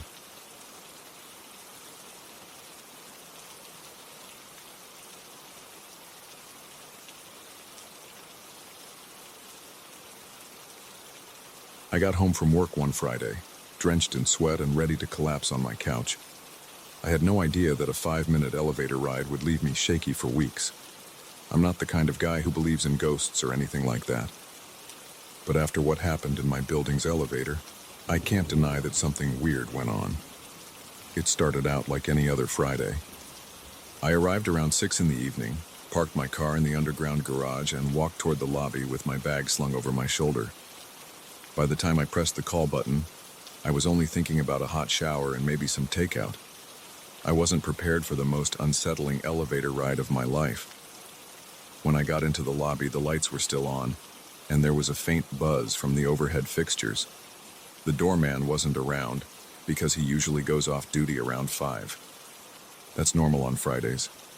He leaves the front desk empty unless there's a package or something. The lobby felt quiet, but it always does at that time.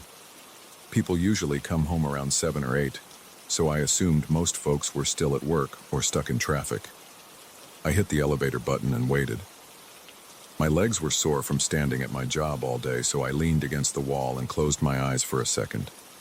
The elevator dinged, and I heard the doors slide open. Inside, the light was bright, and there was a faint smell of cleaning fluid. They must have mopped earlier because the floor panels looked a bit shiny. I entered, pressed the button for the 9th floor, and rested my back against the wall. I noticed the usual overhead panel, floors 1 through 15, the emergency phone, and the small digital display that shows what floor the elevator is on. It showed 1, then flicked to 2 as the doors closed. Everything seemed normal. I felt the elevator lurch upward. I stared at my reflection in the stainless steel walls. I looked tired. My shirt had a couple of sweat stains, and I realized I'd forgotten to grab a bottle of water on the way out of work. I tried to distract myself by counting the floors as we passed them. 3, 4, 5. The movement was steady. I was thinking about dinner, pizza, or maybe a sandwich. My mind was already drifting toward the weekend. That's when the elevator slowed down around the 7th floor. It wasn't supposed to stop there because I hadn't pressed that button. The sudden halt made my stomach jolt. The doors slid open onto a dark corridor. Normally, the hallway lights on every floor stay lit until late at night. But here, on the 7th floor, it looked dim. Only one overhead light flickered. I thought maybe someone else had pressed the button, but I didn't see anyone waiting. I leaned forward a bit and peeked my head out. The corridor was empty, and it smelled stale, like the air wasn't circulating well. I didn't hear voices or footsteps. It was just silent. I pressed the closed door button. Nothing happened. I pressed it again, a bit harder. Still nothing. I stepped back, trying to keep a lid on my irritation. I said, "Come on," under my breath. It wasn't really fear at first, just annoyance. Then a strange chill passed through the cabin. The temperature dropped in a matter of seconds. My skin tightened and I felt goosebumps on my arms. I heard a faint sound like someone stepping on the elevator's threshold. It reminded me of a shoe scraping against metal. My heart picked up speed. I looked at the doorway, expecting to see a neighbor or maybe a stranger. But the doorway was empty. The corridor was still dark. I stood there listening. My breath got shallow. I couldn't see anyone, but it felt like there was a presence right next to me. I pressed the closed door button repeatedly. My pulse thumped in my ears. The elevator doors finally started to slide shut, but it happened so slowly that I almost felt stuck in time. I kept my finger on that button, not wanting the doors to get stuck again. As they closed, I heard what sounded like soft footsteps inside the elevator, behind me. But I was alone. My hands felt clammy, and my mind raced. I turned around expecting to see somebody. There was no one there. The elevator door sealed shut, and I felt another lurch as the car resumed moving upward. The overhead display switched from 7 to 8. My heart was pounding. I tried to steady my breathing. I told myself it was just my imagination. Maybe the elevator's air conditioning made the sudden cold. Maybe I heard the building's pipes or some mechanical noise. But my gut told me something else was going on. When it reached the 9th floor, the doors opened normally. I rushed out. I didn't even wait for them to open fully. I squeezed through the gap and stepped onto my floor. The hallway there was well lit. The usual smell of old carpet and faint cleaning products was reassuring. My apartment door was just down the hall. Before I headed that way, I glanced back at the elevator. I saw the display above the doors. It flickered, then showed 7. The doors slid shut without me. I felt a chill run down my spine. There was no reason for it to go back down to the 7th floor. No one had come aboard after me. No one else pressed any button.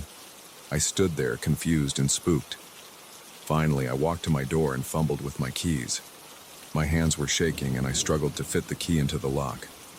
Inside my apartment, I dropped my bag on the floor and tossed my keys on the kitchen counter. I locked the door behind me, then leaned against it for a moment. My chest felt tight. I could still feel the cold in my bones. My shirt was damp with sweat. I turned on all the lights in the apartment. I went to the bathroom, splashed some water on my face, and stared at myself in the mirror. I looked pale. My eyes were a bit bloodshot from the long day. I tried to tell myself I was just exhausted and letting my mind play tricks on me, but the memory of those footsteps wouldn't go away. I changed clothes, grabbed my phone, and sat on the couch. Part of me wanted to text a friend about what just happened, but I felt silly. How do you explain hearing invisible footsteps in an elevator? I didn't want to sound paranoid or ridiculous. I thought about calling the building manager to report a malfunction. But what would I say? That the elevator stopped on the 7th floor, the doors got stuck for a while, and I felt cold? That's not exactly a concrete complaint. I decided to order takeout to distract myself. While I waited for the delivery, I tried to watch TV. My mind kept wandering back to the elevator. Every time my thoughts returned to that moment, my heart rate kicked up again. The memory of that corridor, so dark and empty, made my skin crawl. I wondered if the lights were broken on that floor or if someone had turned them off. After dinner, I tried to sleep early. But as I lay in bed, my thoughts kept drifting to the silent corridor. I replayed the moment the doors refused to close. I remembered the sudden cold. I recalled the sound of footsteps. It was like a single step or two right behind me. I kept telling myself it must have been the air pressure or a mechanical noise, but I couldn't shake the feeling that someone was there. I finally fell asleep around midnight, but it wasn't restful. The next morning, I woke up feeling stiff. My neck was tense from tossing and turning. I had errands to run, including a grocery trip. I tried not to dwell on the elevator. When I left my apartment, I walked down to the 8th floor using the stairs. Then, out of habit, I headed to the elevator on the 8th floor. But before I pressed the button I remembered last night, I hesitated for a second. I shrugged it off, told myself it was just one weird incident. Then I pressed the button. The elevator arrived empty. I stepped in, pressed G for the garage level and waited. My palms started to sweat. I watched the floors go down. 7, 6, 5. I tensed up as we passed the 7th floor, but this time it didn't stop. It kept going down to the ground floor. I exhaled when the doors opened. A small wave of relief washed over me. I started thinking that maybe it was just a glitch. But later that afternoon, when I got back with my groceries, I felt uneasy again. The elevator ride up was smooth. Nothing weird happened. Still, I walked faster than usual to my apartment once I reached the 9th floor, as if something might follow me.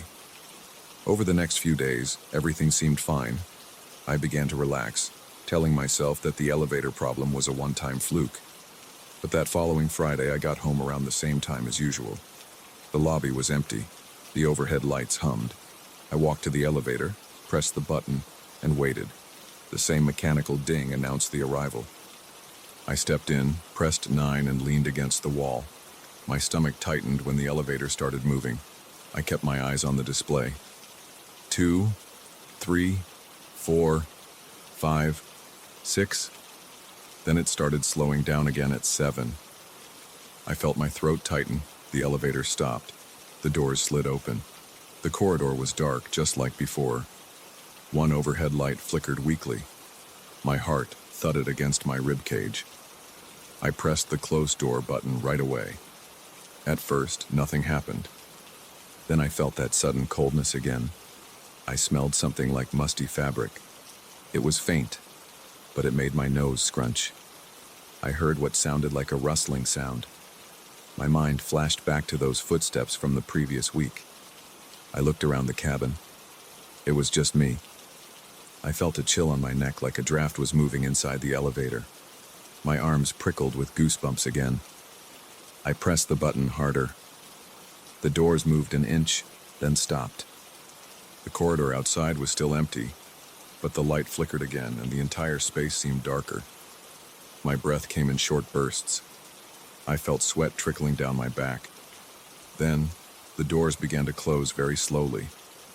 I kept my finger on the button, not daring to let go. My heart pounded and I could feel the blood rushing in my ears. Right before the doors sealed shut, I heard a noise like a weak cough or a low whisper. It came from somewhere in front of me, near the doorway. I froze. The door finished closing and the elevator jerked, continuing its trip to the 9th floor. My legs felt numb, like I could barely stand. The overhead display changed from 7 to 8, then to 9. The doors opened and I practically jumped out onto my floor. I didn't turn around this time. I hurried to my apartment, unlocked the door, and closed it behind me. My heart was pounding so hard I thought it might burst. My hands trembled when I tried to lock the deadbolt. Eventually, it clicked into place. I dropped my stuff on the floor again and went straight to the bathroom to splash water on my face. My reflection was tense, my eyes wide. I felt the same tension as the week before, but this time, it was worse. There was no denying that the elevator was acting strange. The 7th floor corridor shouldn't be that dark. The elevator shouldn't be stopping there if no button was pressed. And I definitely shouldn't be hearing sounds like footsteps or whispers when I'm the only person in the elevator. That night, I hardly slept. I kept thinking about what might be causing this. Maybe the 7th floor had some electrical issue. Maybe the motion sensors were broken and it triggered the elevator to stop. That didn't explain the cold gusts of air or the sounds of someone stepping into the cabin. I didn't have a logical explanation, and that made it worse. The following week, I started taking the stairs more often. It's not pleasant to climb 9 floors, especially after a long workday, but I preferred the burning in my legs over the chill I felt on that elevator. Sometimes, if I saw another tenant waiting for the elevator, I'd hop on with them. I didn't want to ride it alone. When people asked me why I was using the stairs, I made excuses like, I'm trying to get more exercise, or it's part of my new routine. I didn't want anyone to think I was losing my mind. I still go home around 6 every night. The building is quiet at that time, which only makes it more unnerving. On the rare occasions I have to take the elevator by myself, I get anxious as soon as I step inside. My pulse quickens and I watch the floor numbers like a hawk. If it starts slowing down around 7, my chest tightens. I press the close door button rapidly, hoping to bypass that stop. Sometimes it works and sometimes it doesn't. When it does stop, the doors open onto that same dark corridor. The flickering light is still there, and every time I'm alone, I feel that same cold air. I haven't reported this to the building manager because I don't know what to say. There's no proof. Some neighbors have mentioned weird noises, but they brush it off as elevator maintenance issues. I haven't met anyone who's had the exact same experience. Maybe they just don't talk about it, or maybe it only happens when you're alone. Now, whenever I'm in the lobby around 6 in the evening, I think twice before pressing the elevator call button. Sometimes I'll linger, hoping someone else arrives to ride up with me. If nobody shows up, I try to build up the courage to press that button anyway, but my finger always hovers over it. I hesitate, remembering the cold air, the footsteps, and the flicker of that hallway light. The memory sends a jolt through my nerves. Sometimes I just head for the stairs. By the time I reach my apartment, I'm sweaty and out of breath, but at least my heart isn't pounding with the same fear I feel in that elevator. People ask me why I'm always taking the stairs now, and I give the same excuses. If they push the topic, I shrug and say, I like the exercise. I don't want them to see the fear in my eyes. I don't want them to think I'm crazy. But every night when I lie in bed, I remember the day the elevator opened on the 7th floor and wouldn't close. I remember that pressure in the air, as if someone, or something, stepped into the cabin with me. And I remember seeing the panel display 7 again when I finally got off at 9. I've never been superstitious, but I can't shake this feeling of dread. I can't explain it logically. I've tried to come up with rational reasons. Mechanical errors, power fluctuations, or even my imagination. But whenever I'm alone in that elevator and it nears the 7th floor, I feel my stomach tighten. I press the button to close the doors early, praying it won't stop. If it does, I brace myself, ready to hit that button again until the doors finally close.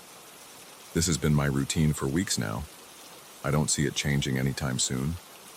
I don't know what's really going on with that elevator, and I'm not sure I want to find out.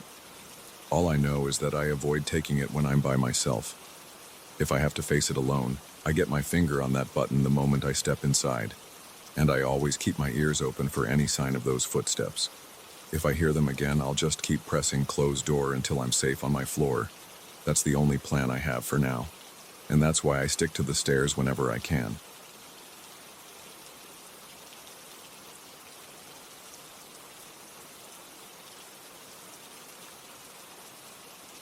I noticed the first strange note on a Wednesday morning 2 weeks ago. It was on my corkboard in my home office. It said, "Don't forget." The handwriting was shaky and almost unreadable.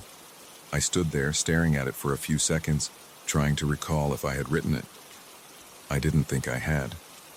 I pulled it off the board and tossed it on my desk, thinking it might have been stuck there by accident.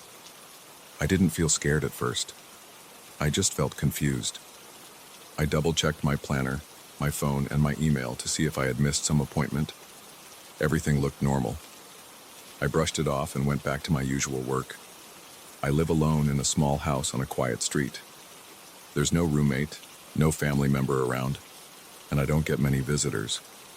My home office is a small room next to my living room. It has a single window that faces the backyard, which is fenced. My desk is against the wall. Behind me is the corkboard where I usually pin up work tasks, reminders, and small notes for the week. I keep that door locked sometimes when I'm out, but I never worried about it at night because I'm the only person here. The next morning I saw another note. This time it said, "It's late." It was pinned near the top edge of the board, half covered by a receipt I'd pinned the day before. When I spotted it, my heart fluttered. I stood there, staring. The letters were jagged, slanted, and cramped together.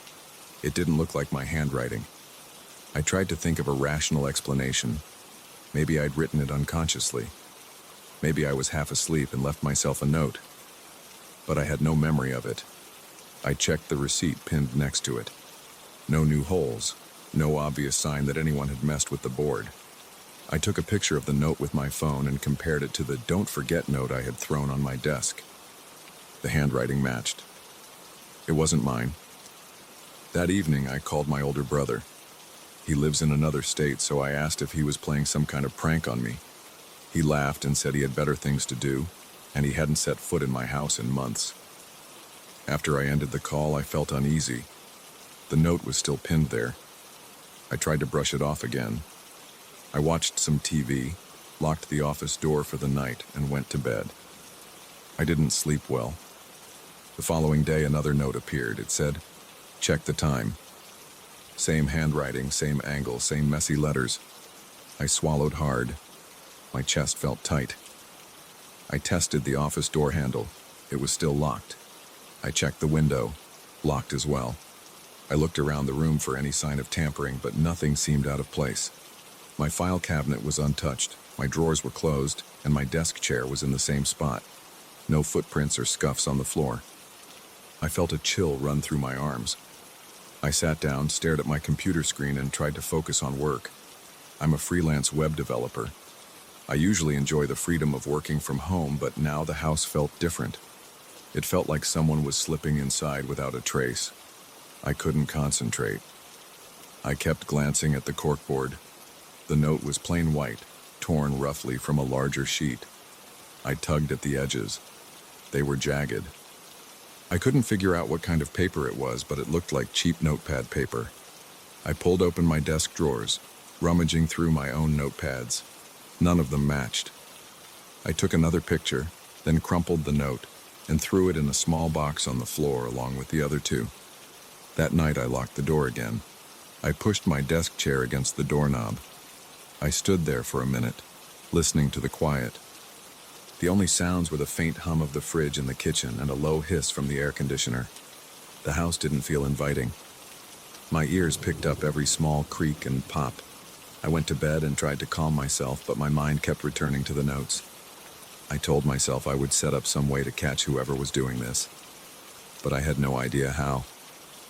The next morning, I unlocked the door and felt my pulse pound. The chair was still wedged where I left it. The window was shut. Yet there was a new note. It said, "Where were you?" I felt a jolt in my gut. I spoke out loud, "Who's doing this?" But nobody answered. My voice sounded shaky. I checked the rest of the office. Nothing looked stolen or touched. The computer was off. The books on the shelf looked undisturbed. I rubbed my forehead and tried to think. I wasn't ready to call the police because there was no sign of forced entry, no real threat, just weird notes.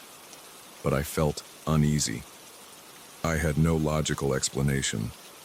I started searching online for hidden camera solutions. I found a small camera that I could place on a shelf or on top of a cabinet, and it would record all night. I ordered one with fast shipping. Until it arrived, I decided to push a heavy box against the window, and I added an extra interior lock to the office door. Later that day, I got a notification that my package would arrive in 2 days. I tried to keep myself busy with work and errands. I even did some grocery shopping just to get out of the house. When I came back, I went straight to the office. Nothing new. The note from that morning was still there. I pulled it off the board and dropped it in the box with the others. I locked the door again and left. I slept on the couch that night. My bedroom suddenly felt too far from the office. I wanted to hear if anyone tried to open the door. I woke up at sunrise. My back hurt from the couch.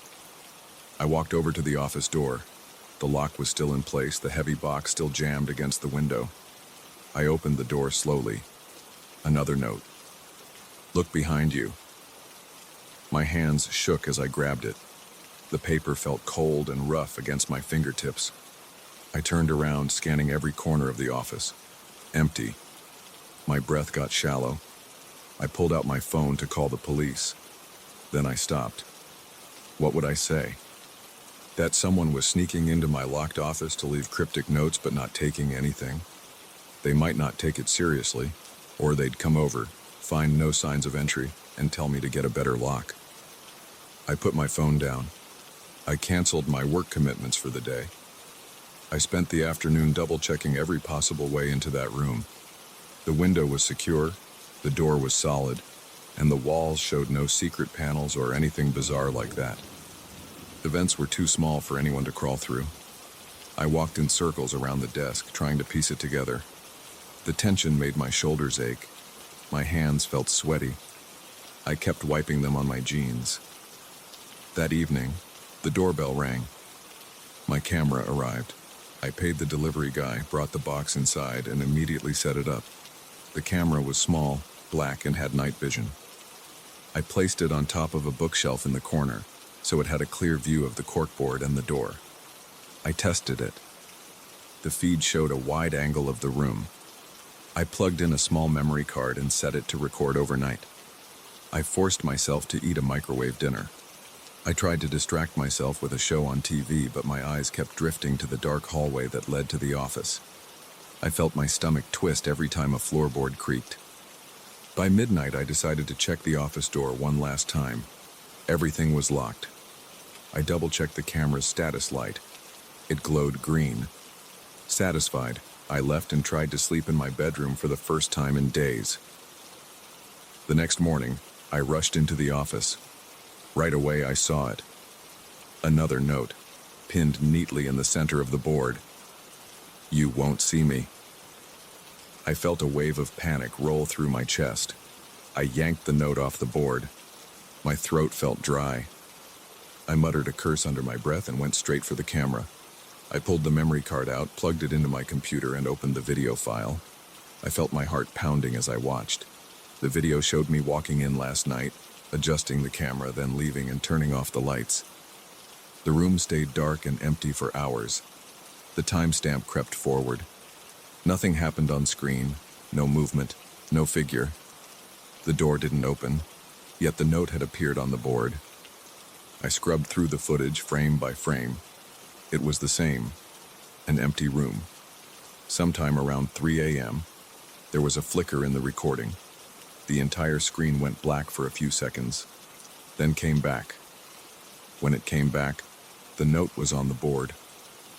I stared at the monitor, feeling my jaw tighten. I replayed that part over and over.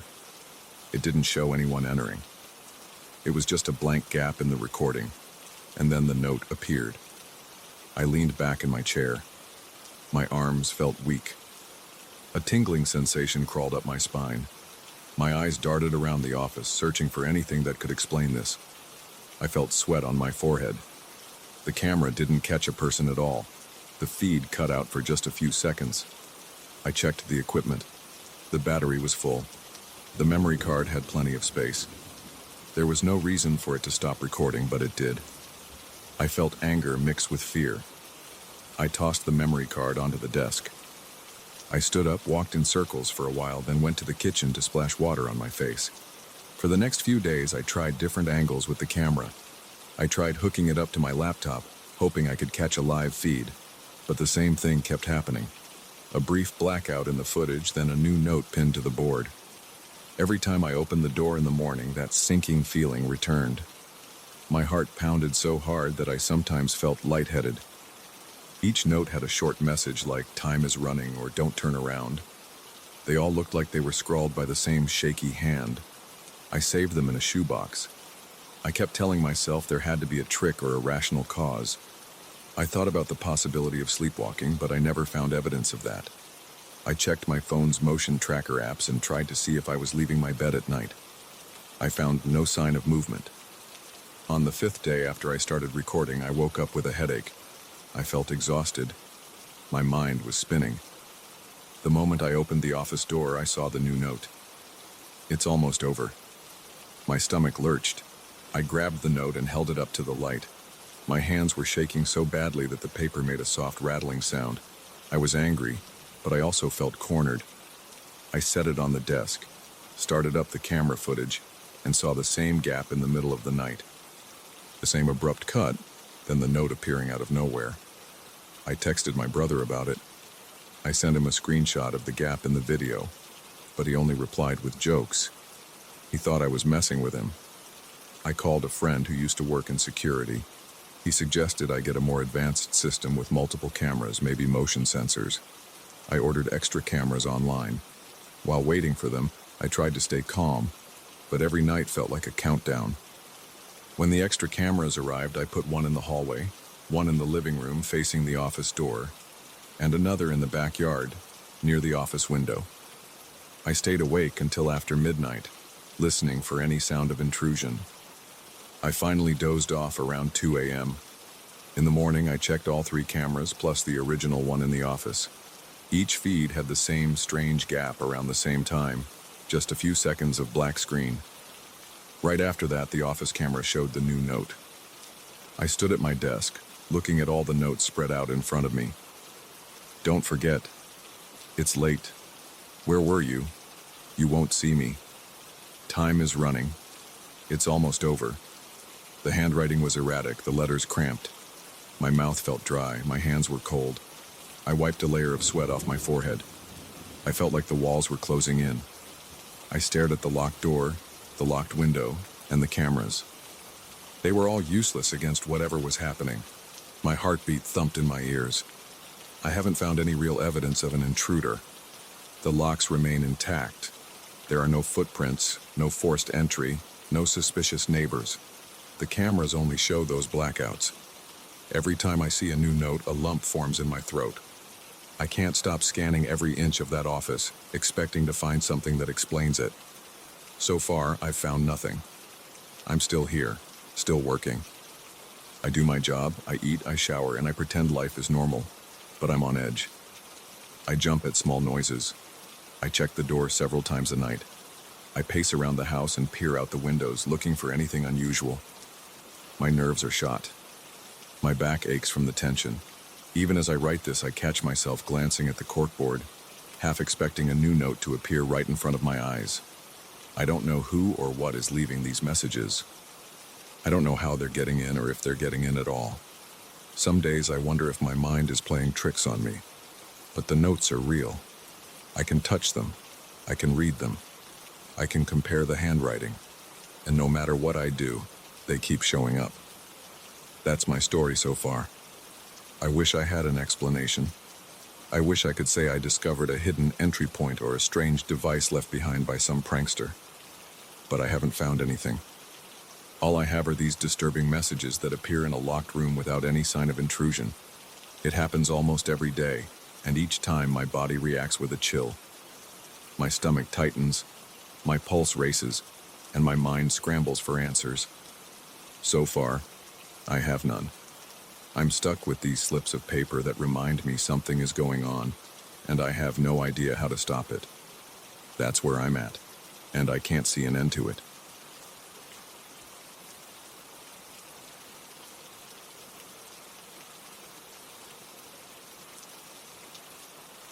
I want to start by saying I'm not someone who gets spooked easily. I grew up in a noisy house, and I learned to shrug off random creaks and bumps in the night. But something about this situation is different. I live in a penthouse apartment, which is already the highest level in my building. But there's a small attic space above one corner of my ceiling, and it belongs to my neighbor next door. Our units share part of the building's structure, so even though I'm on the top floor, he has a cramped storage area right above my bedroom and part of my living room. It's not large enough for a person to stand up in comfortably, but it's big enough to store boxes or a couple of old suitcases. He told me he rarely, if ever, goes up there. He claims he's never needed anything from those boxes and that they're just full of junk. The first time I heard the noises was on a rainy Tuesday night. I remember because I was watching the local news and the forecast warned about heavy storms. I had just settled in. My windows were rattling a bit from the wind, and I had a feeling it was going to be a tough night to sleep. Around midnight, I switched off the TV and tried to relax in bed. A few minutes later, I heard a faint scratching sound. At first, I assumed it was a branch scraping against a window or maybe some debris hitting the side of the building. But the sound seemed to come from above me, not from outside. It was soft at first, like something brushing against the floor of the attic. Then it stopped. I waited. Everything was quiet except for the rain. About an hour later, I heard a clearer noise. It was a dull thump, like something heavier dropping onto the attic floor. My heart sped up, but I tried to stay calm. I told myself maybe it was just something shifting in one of those boxes. People store random stuff, and sometimes items move around if they weren't stacked properly. But I couldn't shake the feeling that it was more than just boxes settling. I listened for a while, but eventually I must have fallen asleep. When I woke up in the morning, I tried to laugh it off. I told myself I was being paranoid. Still, a nagging feeling stuck with me throughout the day. A week went by without any other strange sounds. But on the next rainy night, again the forecast called for a storm, I heard scraping again. It started around the same time, just past midnight. This time it was more frequent. The sound reminded me of nails or something hard dragging across the attic floor. I also heard what I can only describe as faint footsteps. They were slow but steady, as if someone was walking in circles in that cramped space. I felt my palms sweat. I sat up in bed, straining to hear every detail. My heart was pounding hard and my breathing felt shallow. I stared at the ceiling, wondering if I should try to knock on it. I decided that was a bad idea. The next day, I waited until early evening and then knocked on my neighbor's door. He's a quiet guy, probably in his late 50s. I told him about the noises. He seemed surprised. said he'd never been up there at night and insisted that he only had old boxes of books and some other random stuff. He assured me he stored nothing heavy or alive. He apologized if anything shifted and said it might be the wind moving loose items. He added that he never climbs up there because it's musty and has poor ventilation. He ended by saying that if the noises persisted, I could contact the building manager to check it out. I thanked him and went home. That night I tried to relax. I convinced myself that the neighbor was telling the truth, that maybe moisture or wind was causing some stuff to move around. The building is a few decades old, and older structures tend to have their quirks. But a few nights later, the noises returned and they were louder. I was sure I heard rhythmic steps, like someone pacing back and forth. There was also scratching, but it wasn't constant. It would start, then pause, and then I'd hear the steps again. I grabbed my phone and texted the building manager. He lives on the second floor, so it didn't take him long to come up. I heard the elevator ding, and I opened my door before he had the chance to knock.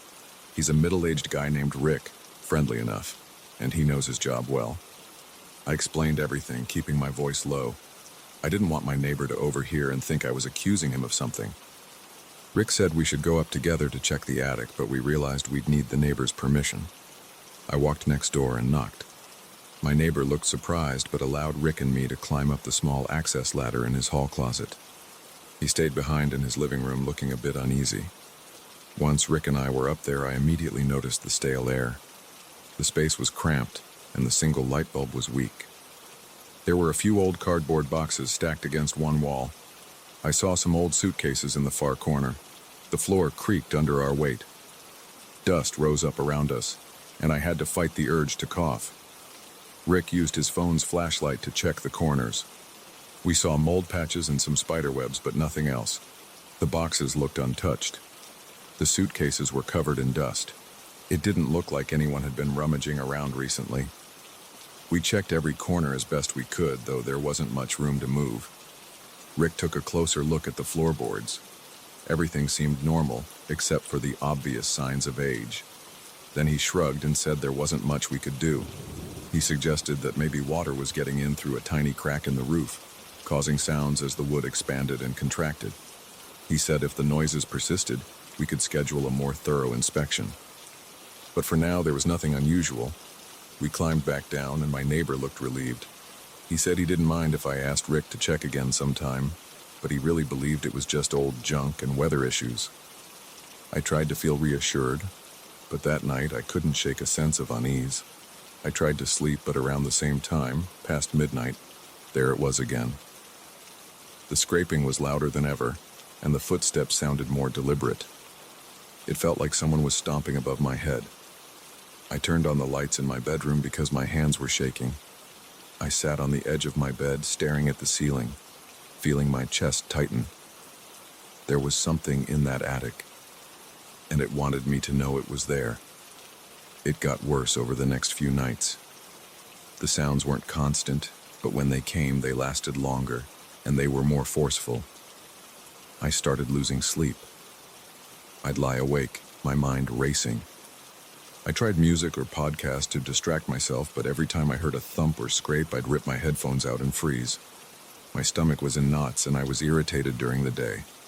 I even considered staying somewhere else for a while, but I didn't want to abandon my home. It felt wrong to just walk away. One evening, I saw my neighbor in the hallway. I mentioned the noises again. He listened politely, but he started to look defensive, like he was tired of hearing about it. He told me he had no reason to go up there. He promised again that he wasn't doing anything. I believed him. I didn't think he was sneaking up there just to mess with me. That wouldn't make sense. Plus, he never seemed like that kind of person. I think he sensed my frustration because he suggested that if I really wanted, I could borrow his key to the attic access. He said if I felt it was important, I could go up there on my own. He didn't mind as long as I was careful. I nodded, but I didn't accept the key right then. Something about going up there alone felt wrong. I don't consider myself superstitious, but the thought of being in that cramped space made my skin crawl. The nights that followed were some of the worst I've experienced. I'd lie in bed, half expecting a ceiling panel to crack open. The noises came sporadically. Sometimes it was the scraping, sometimes it was distinct footstep sounds. Occasionally I thought I heard low, heavy breathing, but I couldn't be sure. It might have been the wind. When it rained, the noises seemed to pick up intensity. My legs would feel tense and my neck would stiffen. My heart would race. Sometimes I'd get up and walk around my apartment, turning on every light. I'd check my front door as if something might try to come down from above and exit into the hallway. One night, around 2 a.m., I worked up the courage to knock on the ceiling. I stood on a stool in my living room, reached up and tapped 3 times. The scraping stopped for a moment. My heart was pounding so hard I could hear my pulse. Then a single thump came from above. It was slow and heavy. I froze. I expected more, but nothing else happened. After a few minutes of standing there with my arm trembling, I got down from the stool and just stared at that spot. I didn't sleep at all. The next day, I took a half day off work because I couldn't focus. I caught Rick by the elevator in the late afternoon and told him the noises were getting worse. He said he'd try to schedule a more thorough inspection with a contractor, but he also warned me that if they didn't find anything, there wasn't much the building could do. I felt a wave of frustration, but I kept it together. Back in my apartment, I paced the living room, thinking about the neighbor's offer to let me into the attic. I looked up at the ceiling. I was sweating just standing there. I considered the possibility that an animal could have gotten in. But if it was an animal, it was big. It sounded heavier than a raccoon or a cat. Another part of me wondered if there could be someone squatting up there. But it's such a small space, and Rick and I had been up there. We would have seen signs of that. As evening turned into night, I found myself dreading bedtime. I settled on my couch with the TV on low volume, hoping maybe I'd drift off if I felt less alone in the dark. Around midnight, the lights flickered from the storm outside. The rain battered the windows. Then I heard the footsteps again. They started above my living room this time. I felt a tightness in my throat. The steps moved across the ceiling, then stopped directly above me. I could feel sweat on my forehead. My hands felt clammy. I turned the TV off, hoping to hear better. That's when the scraping sound started. It was harsh and repetitive, like someone dragging something heavy across rough wood. I jumped to my feet, grabbed my phone, and stepped into my bedroom. The sound followed. A loud thump echoed through the ceiling. I wanted to scream at it to stop. After a few minutes, it got quiet. I stood there breathing heavily, trying to calm down. My thoughts raced. I wanted to call Rick again, but it was the middle of the night. I considered texting him anyway, but I wasn't sure what he could do. I also thought about the neighbor's offer. Maybe I needed to see for myself. The idea made my stomach churn. But what else could I do? For the next few days, I tried to carry on with my routine. I worked, I bought groceries, I tried to keep busy. But every time I came home, I felt uneasy. My nights were filled with those sounds. They weren't every minute, but they were consistent enough to keep me on edge. I realized I was jumping at small noises, even during the day. My fuse got shorter. I found myself snapping at coworkers for minor things. I had dark circles under my eyes. I kept telling myself I should just go up there and see what was going on, but I kept avoiding it. My gut told me it wouldn't help. Finally, one rainy evening, I decided to take action. I left my apartment and knocked on my neighbor's door. I told him I wanted to inspect the attic by myself. He looked concerned, but he handed me the key to his closet. I thanked him and walked back to my place to gather a flashlight and a dust mask. My heart was racing. My hands were shaking so much I could barely grip the flashlight. I stood outside his closet for a while, staring at the small door in the ceiling that led up to the attic. The building's walls felt damp from the humidity. I could hear the storm pounding on the roof. My neighbor had retreated to his living room, giving me space. I reached up and pulled the ladder down. The smell of mold and stale air hit me. I climbed a few steps and shone the flashlight around. The dust particles floated in the beam of light. My stomach was doing flips. That's when I heard a low scraping sound right above me. I froze on the ladder, halfway up. The sound moved across the attic, toward the corner that sits above my living room. My legs felt weak and my grip on the ladder tightened. I swallowed hard. I wanted to keep going, but I couldn't force myself to move. My chest was pounding. The scraping got louder. The beam of my flashlight shook as my hands trembled. I felt a cold sweat trickle down my temple. I pictured all the boxes and suitcases up there, but I also thought about how cramped it was. If something rushed at me, I'd have nowhere to go. I stood there for what felt like forever. The scraping finally stopped, but I could still hear something like soft movement on the far side of the attic. It sounded heavier than a rat. My gut told me not to go up. I felt an overwhelming sense that I shouldn't push it. My instincts screamed at me to get out of there. I backed down the ladder, breathing in quick bursts. I folded the ladder up, locked the closet, and I walked straight out of my neighbor's apartment. He stood up when he saw me. I shook my head and handed the key back without saying much. Now I'm back in my apartment. I can still hear occasional thumps. They're not as frequent tonight, but each one sends a jolt of tension through my body. I don't have a clear answer. Rick promised he would schedule a professional inspection soon, but that hasn't happened yet. I keep telling myself that it could be an animal or something natural, but part of me wonders if I should just move out. I don't know what else to do. I'm writing this with the lights on. My hands are still shaking. The rain outside is making my windows vibrate. Every time the thunder rolls, I brace myself, waiting to hear that scraping or the footsteps overhead. I don't know what's up there. I don't know if it's something I even want to discover. All I know is that it doesn't feel right, and until someone finds a real explanation, I'm stuck here in my own apartment, listening to those noises that don't make sense. I've thought about going to a hotel, but that feels like running away. I've thought about demanding the building open the attic space and tear everything out, but that's not practical. The neighbor wouldn't go for that, and the manager would probably say no. So I'm just waiting, hoping the sounds will stop on their own. But a deep part of me feels that the more we poke around, the more intense it gets. Like something doesn't want us there. That's why I'm still here, awake, typing all this. I'm trying to ignore the occasional shuffling sounds above me. If I don't pay attention, maybe it'll stay quiet. But I can feel the tension in my shoulders. My head is pounding. It's after midnight now, and the storm's not letting up. I'm not sure what tomorrow will bring or the next time it rains. All I can do is wait and try not to listen too closely. Maybe that's the only way I'll get some sleep.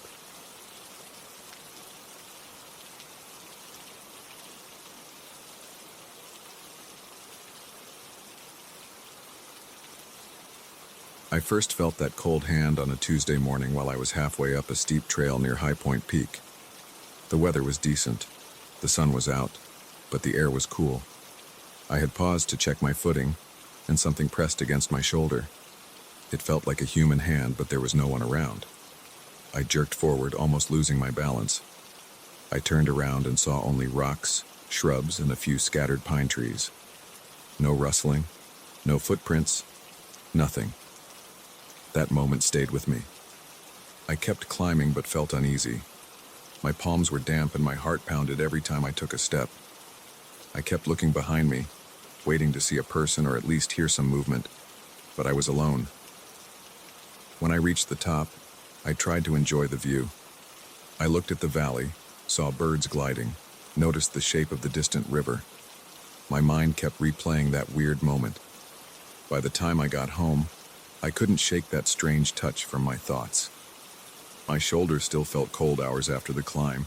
I didn't talk to anyone about it. I thought I was just tired and maybe a little jumpy.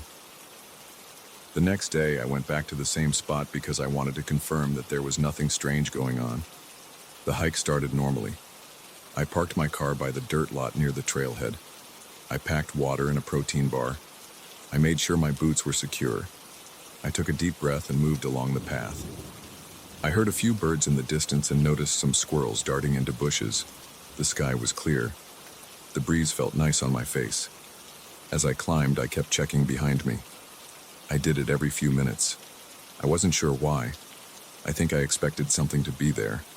I felt on edge. My stomach tightened each time I turned around, but I saw nothing except the trail and scattered rocks. I reached the section where the path narrows. There's a steep drop-off on the right side. I moved carefully, placing my feet to maintain balance. I felt a chill on the back of my neck. My arms tensed, and my breathing went shallow. I stopped and scanned the area. Still no one. I pushed forward and reached the same ledge where I had felt the hand the day before. I paused, gripping a small ledge with my left hand. My right foot was on a piece of rock that jutted out. As I paused, I heard a faint scrape. My head whipped around, but the trail behind me was empty. No birds fluttered, no small rocks fell. I only heard my own breathing. Then I felt a tingle move up my arms like a sudden rush of cold. I glanced over my shoulder. There was nothing. I was shaking, but I forced myself to keep climbing. By the time I got to the top, sweat covered my face. I sat down on a flat rock, gulped water, and tried to calm down. My pulse was high, and my body felt tense. I waited a few minutes, looking at the horizon, trying to ground myself. I eventually headed home, confused and tired. All day I felt watched, even in my own apartment. A few days later, I returned to the mountain. It was late afternoon. The sky had a dull gray color and the air felt heavy. I walked up the main trail again. About 20 minutes in, I noticed movement off to my left. It was a shape in the distance, half hidden behind some trees. I stopped and stared. I saw a figure. It looked like a man dressed in dark clothing, but there was a thin layer of fog around him. I couldn't see his face. My chest tightened. My fingers felt numb. I looked down for a second, trying to steady my breathing. When I looked up, that figure was gone. I searched the tree line but found nothing. I considered walking back to the car, but curiosity pulled me forward. I kept walking, feeling sweat in my palms, my heart drumming in my chest. About 10 minutes later, I saw that shape again near a boulder that sat beside the trail. I froze and stared. The man looked like he was crouching, but there was a faint swirl of mist around him. Before I could say anything, that shape faded from view. It vanished without a sound. I climbed for another hour, taking slow steps, scanning the area. My skin prickled at every gust of wind. My neck felt stiff from turning around so often. I was trying to catch any sign of that figure again, but I made it to a rocky outcrop without another sighting. By then, the sun was low in the sky. I decided it was best to head down before nightfall. While I descended, I heard a short hiss, like someone exhaling through clenched teeth. I looked around and saw no one. My legs trembled and I hurried down. When I finally reached my car, I locked the doors and sat there for a minute, trying to calm my breathing. My hands shook and my mouth felt dry. Over the next few days, I experienced strange dreams. I woke up feeling like I had walked all night. My shoulders and legs felt sore. I remembered bits of rocky trails and swirling fog. In the dreams, there was a man ahead of me, always just out of reach. I would call out, but he never turned around. I decided to take a break from climbing. I stayed home. I watched TV and did some bodyweight exercises indoors. But the urge to go back to the mountains grew stronger. I wanted to figure out what was happening. I couldn't ignore it. I also felt drawn to the summit. Something about that place kept pulling me back. I waited until the next weekend before going again. This time I prepared more carefully. I brought a small flashlight, a thermal jacket, and some energy gels. The forecast mentioned a chance of rain, but I decided to go anyway. I reached the trailhead around midday. The sky was overcast. The air felt damp. I walked up the trail at a steady pace, focusing on my breathing. After about half an hour, I started to feel that sensation of being watched again. My arms felt a light chill, and my senses were on high alert. I didn't hear any voices, but I felt something close by. I scanned the tree line on both sides, but I saw only trunks and branches. I continued up to a spot where a narrow path branched off to the left. I had never taken that path before. My heart was pounding. My gut told me to stick to the main route, but my curiosity was strong. I decided to check that side path. The ground there was muddy from recent rain. My boots sank a bit with each step. The air smelled damp and water dripped from leaves. After a few minutes, the path opened to a small clearing. I stopped. There were no footprints, but the ground looked disturbed. Twigs were broken, and there was a shallow groove in the dirt. My stomach tensed. I felt a wave of nervous energy. I crouched down to inspect the groove, thinking maybe an animal had been there. Then I heard a soft crunch behind me. I spun around, but I saw only shifting fog. My breathing sped up, and I felt the hair on my arms stand up.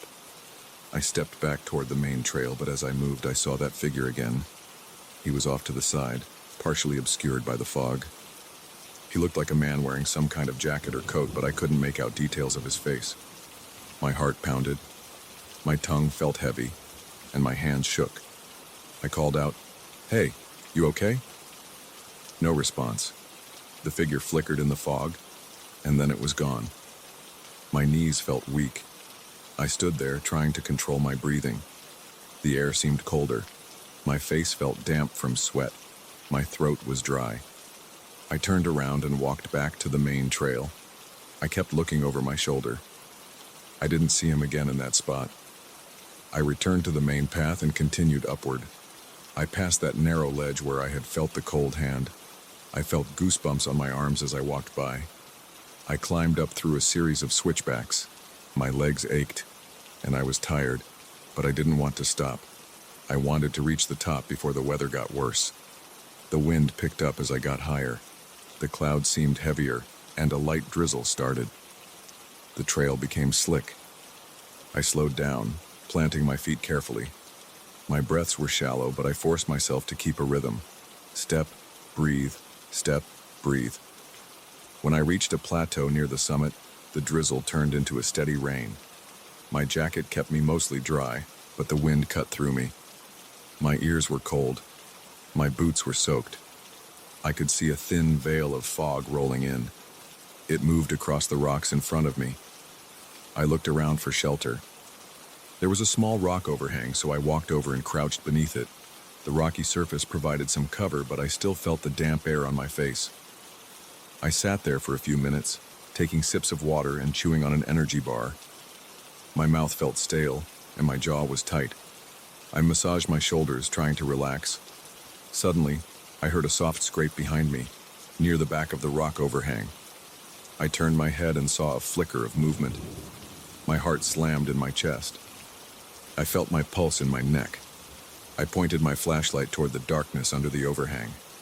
The beam cut through the shadows. My hands were unsteady, causing the light to bounce.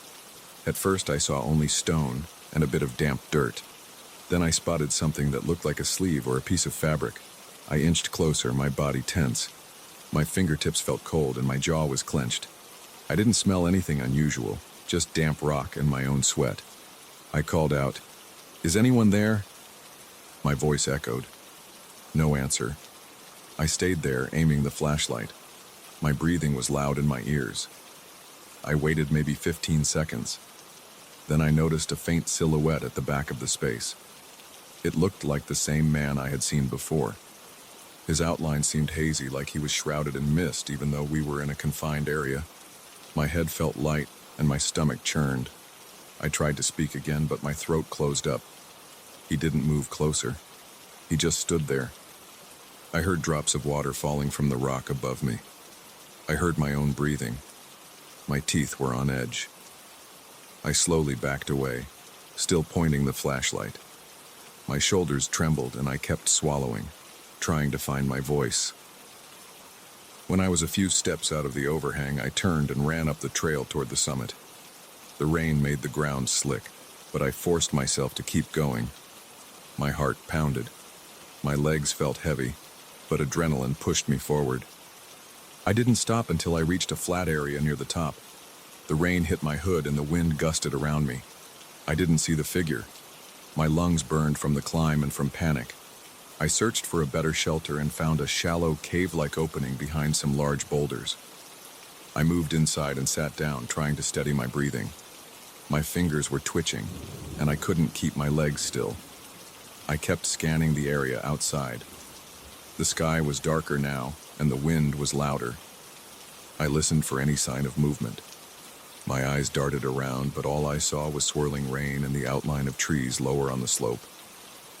I thought about heading down right then, but the trail was already slippery, and darkness was approaching. I decided to stay put for a bit, hoping the rain would let up. As I sat there, I felt a brief gust of cold air pass near my shoulder. The hair on my arm stood up. My stomach tightened, and I let out a short gasp. I snapped my head to the right, thinking something touched me, but there was nothing. My body shook with shivers from the cold and from stress. I pressed my back to the cave wall, trying to make myself feel more secure. I was wide awake, hyper alert, every muscle tense. After about an hour, the rain slowed. The wind still blew, but I decided to try the descent. I turned on my flashlight, put on my hood, and began walking down the trail. The fog was thick in places, so I moved carefully. Every few steps I paused to listen. I heard water dripping from branches. I heard the wet sound of my boots on mud and rocks. At one point, I thought I heard faint footsteps behind me, but when I turned, I saw only emptiness. The tension in my chest made my heart race. My throat felt tight, my mouth was dry. I pressed on, refusing to look back again. As I continued, the trail curved around a large rock face. The fog swirled, and I saw that figure one more time. He stood near the edge of the path just a few yards away. I could see a dark outline where a face should be. My flashlight shone on him, but the light didn't reveal a clear image. I froze, hand clenched around the flashlight. My breath caught in my throat. My mind screamed for me to move, but my feet felt stuck. The figure lifted an arm. I saw something that looked like a hand. It reached toward me, but it didn't touch me. It hovered there, silent. My heart pounded so hard I felt dizzy. I took a step back, nearly slipping on the wet ground. Then the figure vanished, dissolving into the fog. There was no sound, no rush of air, nothing. I stood there, heart beating like a drum. My legs shook, and my forehead was drenched in sweat. I forced myself to keep walking down. I avoided that spot where he had just appeared, skirting the edge of the trail. I don't remember much of the next 15 minutes. I only recall reaching a wider path and feeling relief. My jaw was tight and my arms felt weak. When I finally reached the base, I jogged the last stretch to my car. I got in, shut the door, locked it, and leaned against the seat, breathing hard. My clothes were soaked and my fingers were stiff from gripping the flashlight. I checked my shoulder, expecting to feel that cold touch again, but there was nothing. For the next hour, I drove home in silence. My hands were shaky on the steering wheel. I kept glancing at the rearview mirror, expecting something to be in the back seat, but it was empty. When I got home, I sat on my couch without turning on the lights. My heart was still racing and my mind wouldn't settle. My body felt worn out. My muscles ached and my thoughts were jumbled. I thought about that first time I felt the hand on my shoulder. It had felt so real. Now I'd seen that figure up close. I still don't know if he's a lost traveler's spirit, an echo of something on that mountain, or if my mind is playing tricks. All I know is that I felt that cold hand and saw that man wrapped in fog. That's all I can say. I don't have a neat explanation. I'm just a guy who likes climbing and stumbled onto something I can't explain. I'm not sure I want to go back anytime soon, but I can't get the memory out of my head. For now, I'm staying away from High Point Peak. That cold hand on my shoulder felt real, and I still get chills when I think about it. I'm just trying to get some sleep and keep my mind calm. But every time I close my eyes, I remember the feeling of that cold touch and that figure fading into the mist. I don't know if I'll ever forget it,